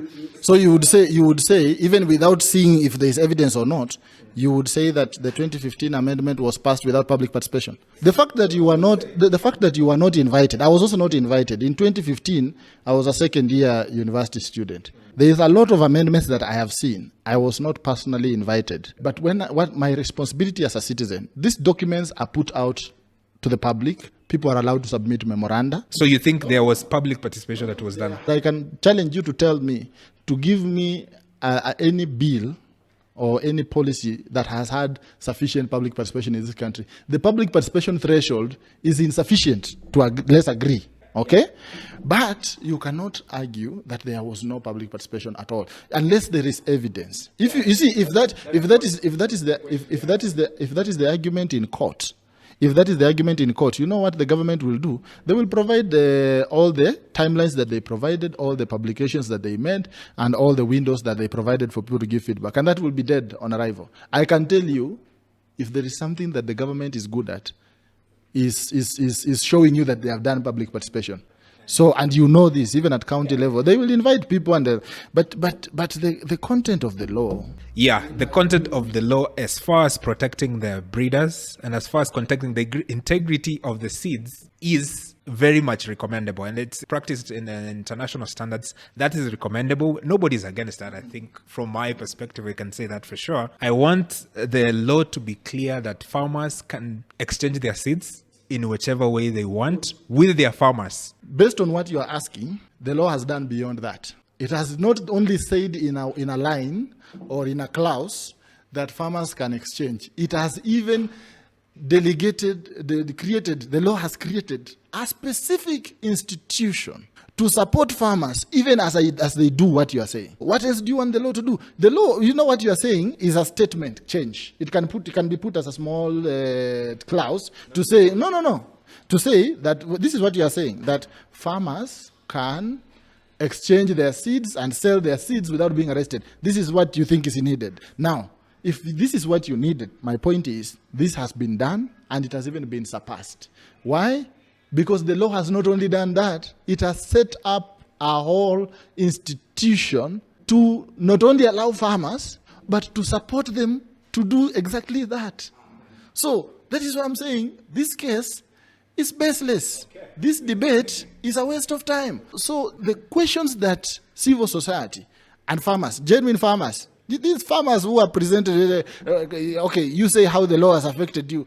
No, sometimes I am scared. When I exchange seeds, I'm going to be arrested. I told you, I am the one who created the first indigenous seed and food fair event. And I organized it at National Museums of Kenya. And there was government present. And you know what was the most beautiful thing about it? Is that then organizations, especially Pelham, brought farmer groups and they cooked indigenous food at the Museum of Kenya. And they displayed and sold indigenous seeds at the National Museum of Kenya, here in Nairobi. My friend, the problem is, in my view, is the lack of effort, the lack of focus, the lack of investment in trying to see how to enhance the opportunities. I want, when I'm in Eldoret, I've approached seed savers, for example, and they have not allowed me yet, but I will continue to approach them because I want to see if it is possible to set up, even if I can provide space on my farm, to set up a seed bank that is connected to the other seed banks that seed savers is running. Okay? But if this is not possible, this should not be something that is run by an individual organization only, but Gary should create a system of exchange across seed banks that occur in the country so that we can invest. People like us who really like to see that farmer seeds are protected, that indigenous seeds are protected. We can have an opportunity to even put in our money if the government does not want to put in our money. Civil society, NGOs, donors can invest money in it, but there should be a framework developed by Gary that says this is how to design a seed bank, this is how to make a seed bank accessible to all communities, this is how to locate a seed bank, this is how to keep the seeds in the seed bank at the highest possible quality. And then a copy of the seeds that appear in the seed banks can then be transferred to Gary for keeping for the country in general. That's the kind of process we should be talking about. But this nonsense of going around, now this law is not, but it's not helpful. Why? Because it's not true. And all the people, I can challenge you to bring them here. All the people who are pushing that narrative out there, if we start talking to them now and ask them where, they will run away from this podcast. They will not explain to you. In fact, the law is so kind that in the allocation of breeders' rights, I want you to go and read the section on breeders' rights under the Seed and Plant Varieties Act. It actually makes a provision for farmers. Breeders' rights essentially are designed to protect the rights of the breeders, the investment of the breeders. And this is a small section in the law. It's not the main purpose of the law. This law was not made by breeders. It was not made by companies, seed companies.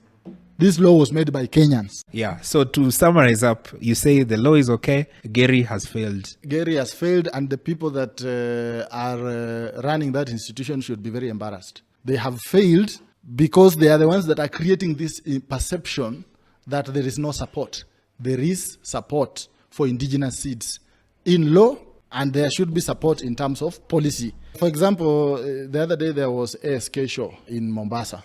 I was just scrolling my Twitter and I saw the chair of Kenya Seed. The current chair of Kenya Seed, Honorable Angui Ngirishi, former women rep for Kirinyaga. And I think she's saying she's going to be the next governor for Kirinyaga. I don't know. But she was there, and she was there side by side with the president in the opening of the ASK show. Okay? Why is she there? Why is the chair of Kenya Seed interested in being in the same tent with the president for such events? So you can lobby for resources. Kenya Seed is still a Kenyan, owned by a Kenyan government. But this director of Gary, where is he mobilizing resources? Who is he talking to? Is he galvanizing even the momentum from civil society, from NGOs to support his institution? Is he looking for money to really make this amendment a reality? I'm not seeing anything. And I'm happy to step in as the director of that institution, even if there is no money. Yes, I can do it part-time. And I can assure you, you will see seed banks being built. You will see indigenous seeds being discussed by counties, because this is also a county thing. You have to bring county money. I was talking another time with the Vihiga governor, and he was asking me, what kind of ideas can I do, because they have launched an agroecology policy. I told him, my friend, the easiest thing you can start by doing, why don't you allocate money as a county to build village seed banks? Within the seed bank, you are creating an environment for people to meet and exchange seeds and talk about agronomic practices and talk about agroecology and talk about organic farming. It is a center that can attract action at a very village level. But the problem that we have in this movement of organic agroecology, we have people who like to talk too much and they do very little. And they like to complain as if they don't know how the system works. The system of public financing requires that whoever is in charge of that mandate does active lobbying, presents this agenda as a top agenda, make sure that it has the eye of the highest office holders, and then there's investments in that. See, mambo ingine sasa, how can I explain beyond what I have explained that the law goes beyond allowing farmers to exchange seeds? It actually establishes an institution that supports farmers as they do that. There's nothing else to explain. I mean, if I go to that case, if I'm allowed to testify in that case, it will be thrown out the same day. I think we have to pay attention to the details. I know it's a motive, people are like, our seeds are under threat. Some of them are just living in apartments. They don't even invest in farming. Some of these people, you know them. You have seen this movement. Even some of the people who talk about agroecology, you tell them, oh, okay, so my friend, so when you go to the village over Christmas, why don't you invite us? We can have chicken there. And others just have 3 chicken. And they say, agroecology is the way. How is it the way with your 3 chicken?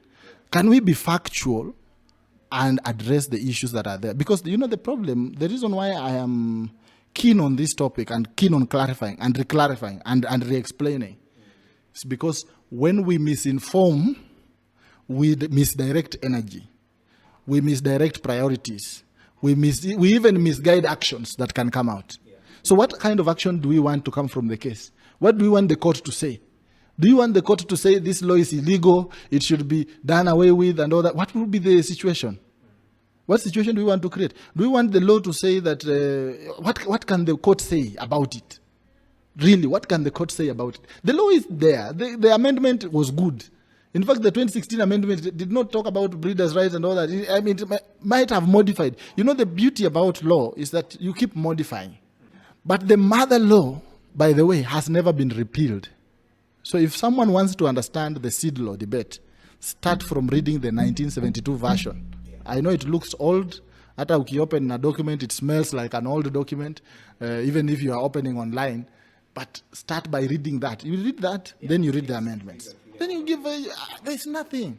And the unfortunate thing is that those people that are fronting that conversation, I have talked to them, all of them, they have nothing to say that is tangible. But they are masquerading out there as if they are a very serious issue, as if this is a very urgent matter, and they are misdirecting the whole country on a very important topic, which they claim to care about. If they cared about this topic, they should have pushed this conversation in the right direction. And we see this a lot. When we were doing the pesticides campaign, others came and say, now it's a complete ban. No. And they derailed our movement like that. Jumping into a conversation, we were saying ban those ones that are banned in Europe as a beginning of a conversation. I don't believe that you can have a complete pesticide ban. I don't think that pesticide companies are necessarily evil and they're here to give people cancer. That kind of narrative, there's no place for it. Promoting organic and promoting agroecology does not mean just saying anything that favors you. You also have to be factual. So if I appear somewhere and I say, all pesticides are bad, my friend, sometimes you need pesticides. Yeah, I think that's a very important topic. I think we'll create time and have a conversation about it some other time. So I think your position in this law is very clear. Something I would like to touch on, you mentioned about the breeders' rights and like their entitlement. And I think we know there's a lot of work that goes into doing the breeding itself. And the question I ask myself is always, to what extent should they get credit? The genes that they are using is not theirs. This is something they found freely in nature. Yes, there's a lot of work that goes into identifying the specific genome that you need to be interbreed or you need to transfer to a certain maize. We appreciate that work, and I think my quibble with it is how long, like the extent to which they get the rights to use those seeds. They say like it's 20 years, and I think it should be like at most 5 years, and then anybody can be able to use those seeds. And the other thing is about the argument that can be made is that the reason why this law exists is, of course, the multinationals who breed these seeds, the Bayers who are in the country. These laws is pushed by them, and those high standards are actually being promoted by them to keep off the competition to be able to breed those seeds. And I think that's a very legitimate argument to make because, one, they have the resources, they have the expertise, they have the know-how to go through all those loopholes to get their seeds in the front of the line rather than, let's say, we have some breeder in Egerton who's trying to come up with their own seeds to get the necessary approvals for those seeds to be grown by farmers. So I think those loopholes are there systematically by the big boys to get the small guys not to get involved in the breeding part. So let's come back to our context. I have told you the group you are referring to as breeders in the context of Kenya are actually mostly government researchers and our universities. So if Calro is owning breeding rights of, let me give you a variety that I know because I worked with Calro to do some process. I was trying to support some women groups in Masaini, in Kajiado, to do commercial rangeland grasses. Okay? So Calro has a variety of Eragrotis superba, Masai love grass, that they have registered as Calro. The breeder behind it, I will not mention her name, maybe she does not want to be associated, but it's actually, she was doing it for her PhD. She was doing it under Calro Kiboko Station. And through her PhD, her research on isolating rangeland grass. Can you imagine the process of isolating grasses until you come to a point where you have a specific type that is uniform and stable? You can imagine it's a lot of work. So I want people to appreciate this when they're, and it's not that we don't have expertise. No, we have a lot of expertise in this country. We just underrate our experts and allow people who talk the loudest to talk. I was a class representative at University of Nairobi and representing the entire faculty of agriculture at some point. And at the years when I was at UN, that group, our group only, was over 750 young women and men studying BSc agriculture, BSc horticulture, BSc food science, BSc. So I would never say anywhere that we don't have expertise on the topic of food. The problem is, now, sasa wengine wana misdirect conversations. If you brought here someone who has done a basic course on breeding, they will not have an indictment, they will not indict breed because they know.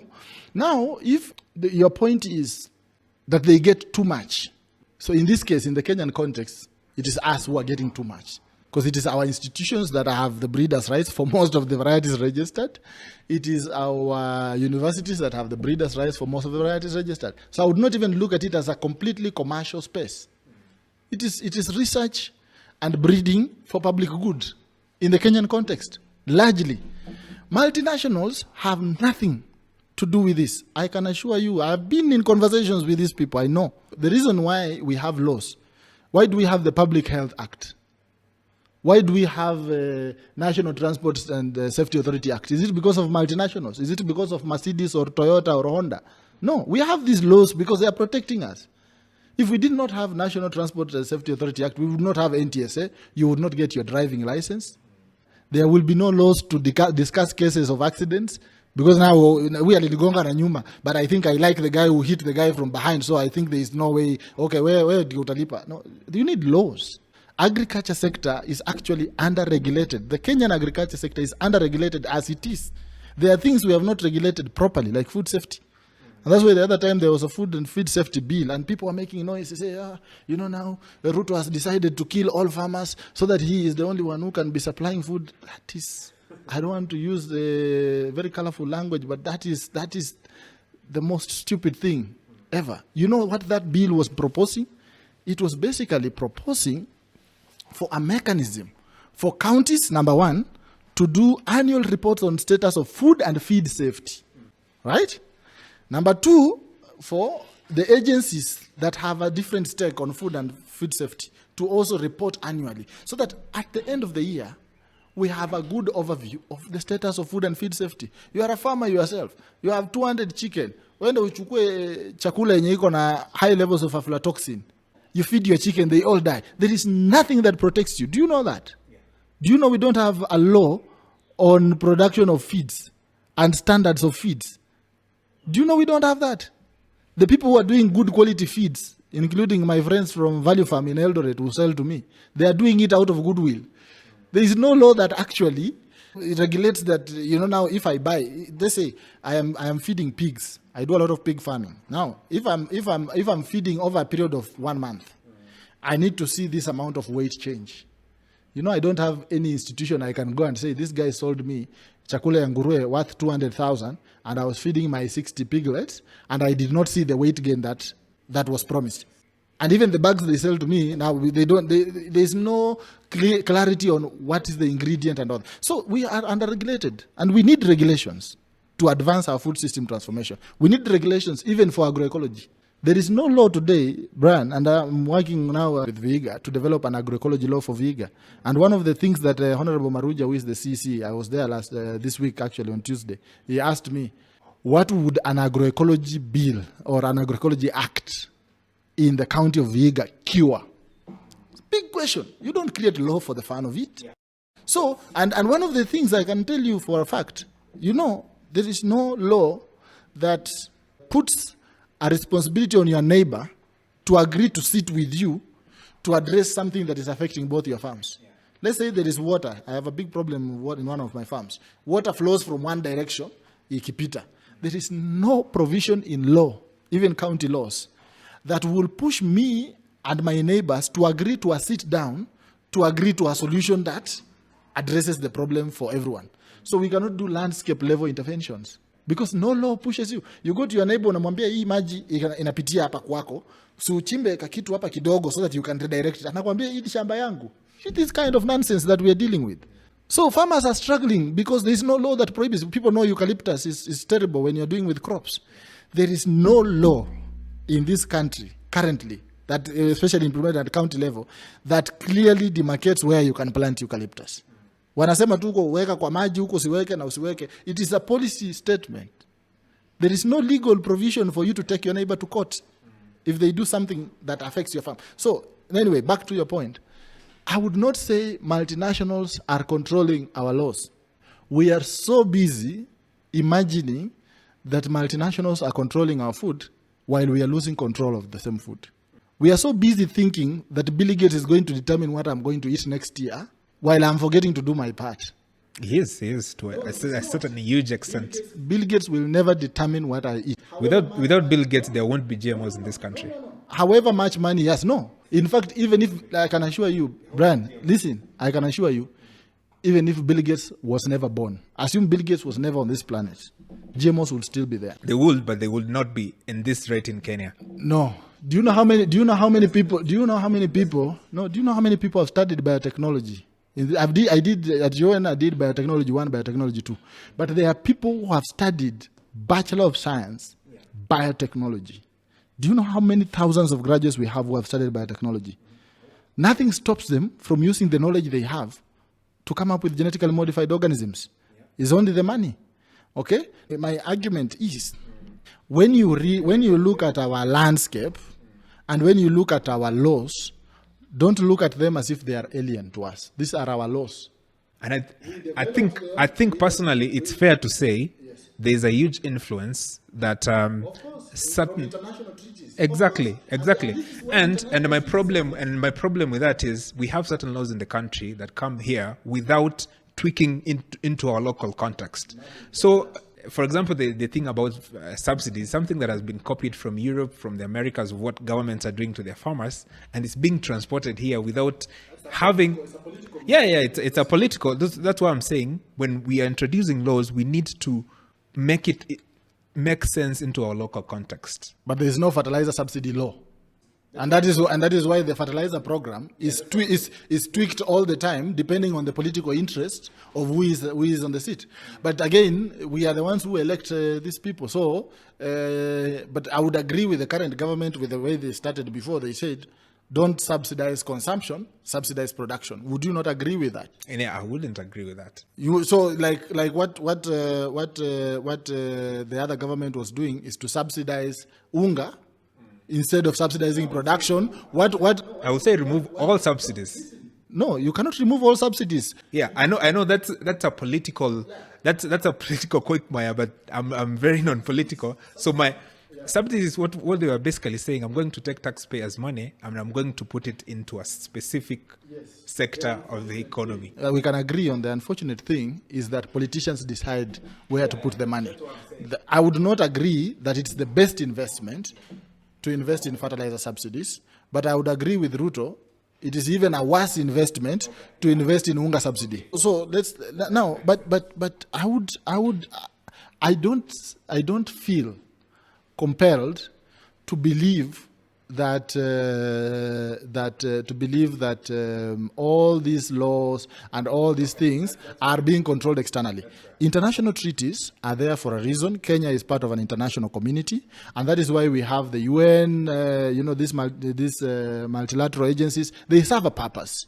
That is why we have Codex, for example, for food safety. It's an internationally agreed standard, and that is what informs us on also how we develop our food safety laws and our food safety standards. Because today, if you travel to Kampala, you're going to pop in a hotel and you're going to eat.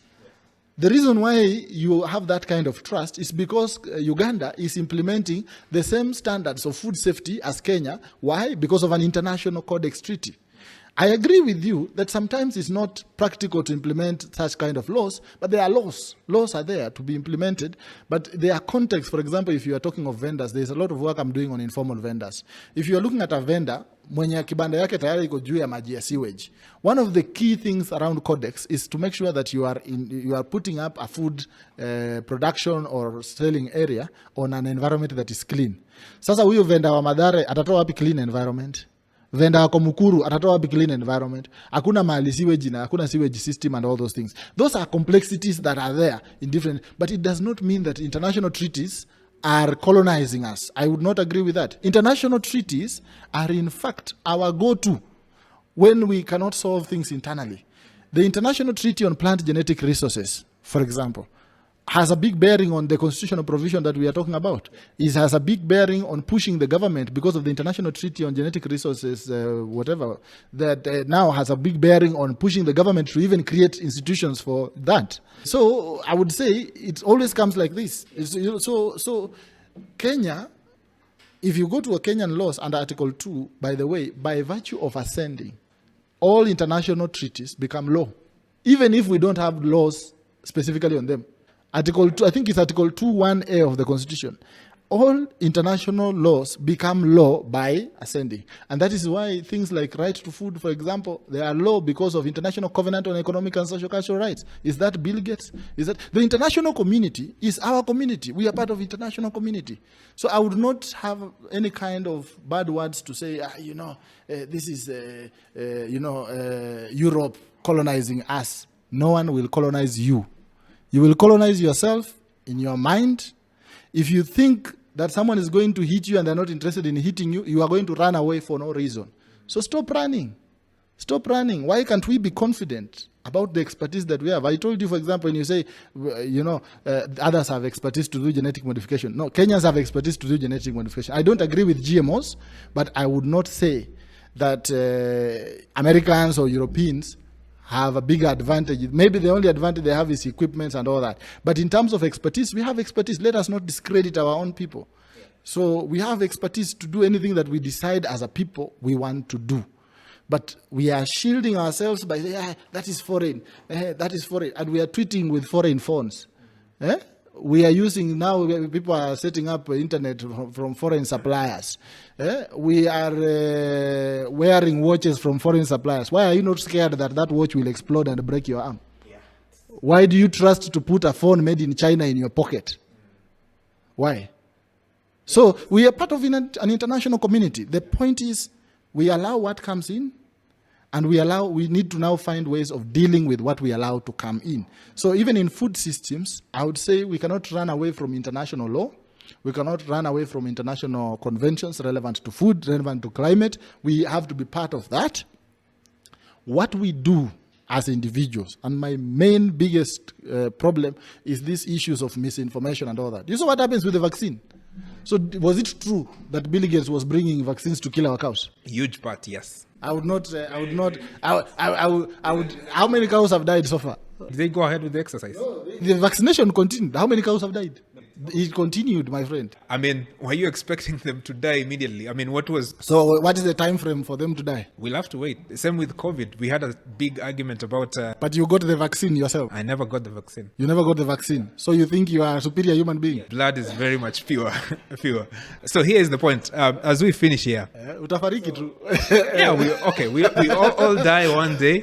But not from COVID vaccine. Yeah. I got 3 shots, by the way. Not because I wanted, but because I needed when I was traveling. But I don't think I'm going to die because I got a COVID vaccine. I think that is another conspiracy. Yeah. But anyway. That's fair. So as we finish, there's someone who is watching us, like, who are in Nairobi. Maybe they don't have a lot of interest in seeds. What should they do to maybe get involved with seeds, or like they can start maybe saving seeds? Like, what advice could you give to someone who is watching and they don't interact with seeds in their day-to-day lives? I think food issues are your issues. You know, like everyone eats all the time. So make sure that you pay attention to the discussions that are going on. We have a very good debate on how to transform our food systems as a country. But unfortunately, as is with many debates, it is infiltrated with a lot of misinformation and a lot of crap is in the conversation, together with good discussions in the conversation. So I think it is the responsibility of every consumer, to really make sure that they are informed, that they second guess. Second guessing does not mean that you think the other person is not smart enough. You know, it means that there is a margin of error. You know that even what I'm saying might not be 100% correct, but 99.9999999%, because I pay attention to these details. But the most important thing is to find the information yourself. So when there's a big debate like the seed debate, find the information.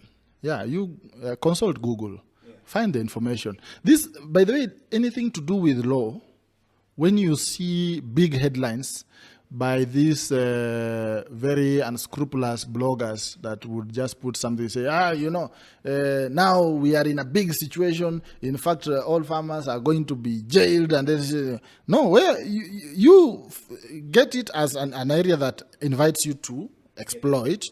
Now, but get more information. Go and find that new law that is being mentioned. Read it. It takes you, and this I've done by practice, it takes you less than 1 hour to get a good overview of what is contained in a bill. So anytime you hear people talking about, and bills are written in the most simple, plain language. Laws are written very plainly. There's no grammar and all that. I think the time of Kinaorengo drafting these bills is over. The people who are doing it now, they're doing very simple, because laws have to be understood. That's the basic point. So anyone has to understand the law. So even you can understand the law. So you read it. Understand what it says. There is no cause for alarm from where I sit. There is technology coming into food. Some of the technology is helping us to produce food in a more efficient way. Unfortunately, some of the technologies that are being proposed are contravening with our basic culture and the basic ideas. If you find something that does not work for you, if you think that putting eggs in an incubator, for example, is not good because the chicken, the hen needs to sit on eggs, that's your business. You decide, wekea kuku nini mayai kwa besheni ikalie. Ikikalia mayai 10, iagwe 3, live with that, you know. But technology has its place in food systems. I think it's agroecological to work with technologies like incubators. AI is a technology that is relevant, that people should interact with. It's not evil, the way people try to present it. Breeding is a very simple in the sense of what it solves, not in the sense of how complicated it is, but in the sense of what it solves, to help us to really just pick the desired characteristics. Not meaning that you are throwing the others. You have to maintain them. But for this year, I want maize for roasting. I'll come to you to get the very sweet indigenous maize.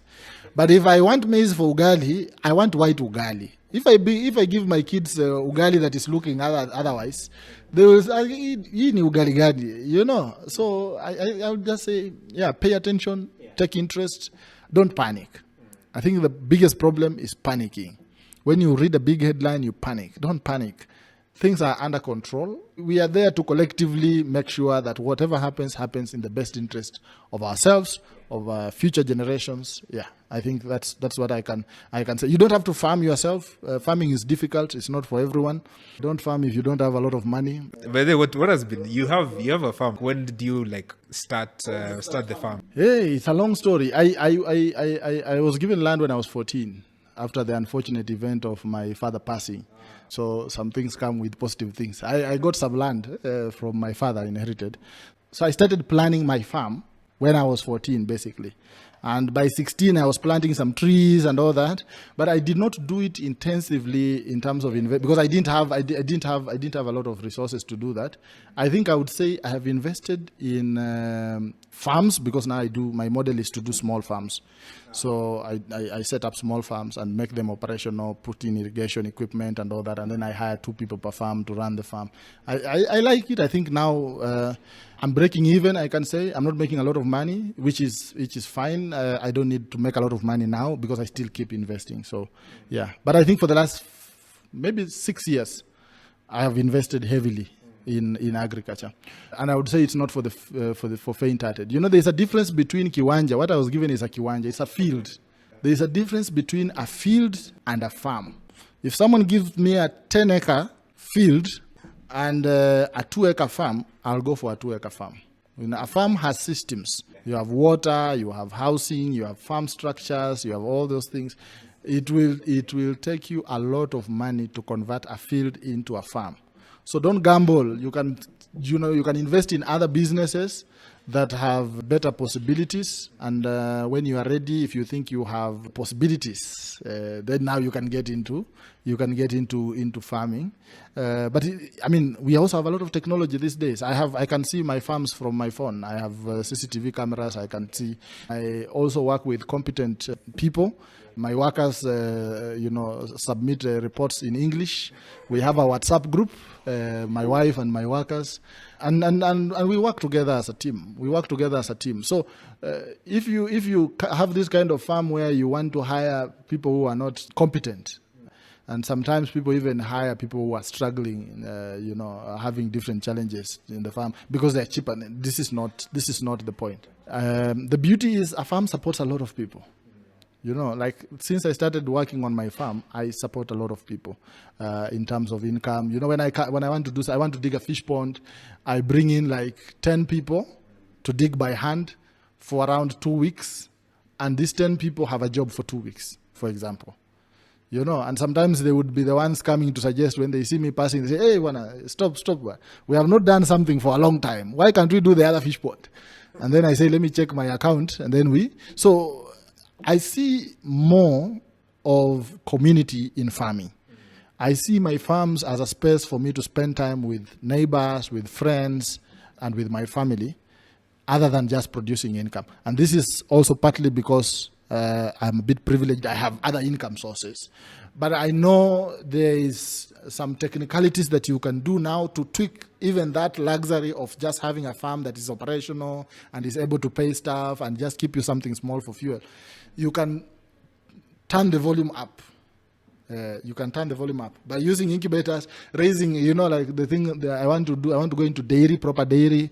I'm going to use milking machines. I don't know if they are organic. Yeah, it's organic. They are organic. Someone told me they are not organic. You have to milk organically. I want to do a lot of egg production. If I want to convert the farm into, so I need to build structures for like 5,000 chicken. And then I can, I'm growing azola also, so I can supplement the commercial feeds with. But this is a different conversation altogether. But the most important thing, I think I have partly been part of the people who have been saying, go and farm. I've never said there's money in farming because I know there's no money in farming.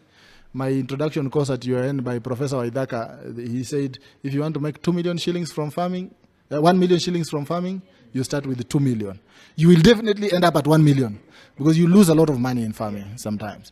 I think not everyone has the privilege to have a space to farm. If you have a piece of land, don't keep it idle. You are one of the people, and I will say it directly, you are one of the people that are causing us problems. Do not leave any piece of land that is productive idle.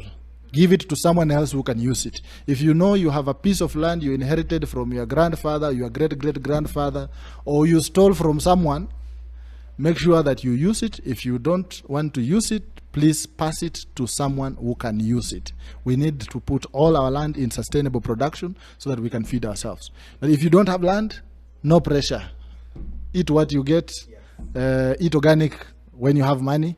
When you go broke, come back to our common markets. Chakula iko. Yeah, and just try to have like a connection, or like try to have like people who you can call. Hey, ukona skuma. And you can invest with others. If you have a friend who is working on a farm, you can sit together if you trust each other, and say, instead of the person taking 5 years to build a pig farm, you can invest together so that it takes a shorter time. I would really, especially young people, I would encourage them. Wale wako na shamba, they work together with others to invest. I've tried to talk to my friends.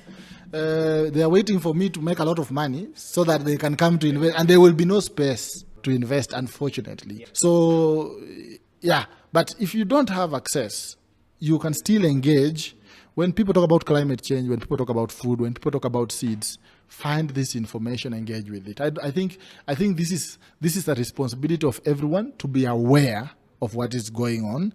And when we are all aware, then we can really make sure that we are having conversations that are factual, that are sober, and we can deal with the misinformation like this case that is in Machakos. All right. Yeah, I think you've shared a lot of information that I think people will find very, very insightful, especially in the areas of seeds. There's so many things we could have talked about, but yeah, this area, I think you've made very clear, and you've given your opinion on what you think is and what needs to be done.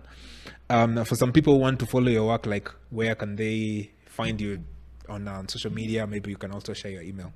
I don't have a specific point where I put all my content, but I've discussed a lot of issues on GMOs, on seeds, and all that. I think I'm not advising them to go away from your channel after they finish watching everything that is on this channel. They can now just search Emmanuel Atamba. You can see the kind of debate, the kind of works that we have done. I think there's a lot of content on YouTube on the work that I have engaged myself in. I'm doing a lot of work on school meals. You should invite me next time to talk about school meals specifically. This is another area where there's a lot of issues to discuss.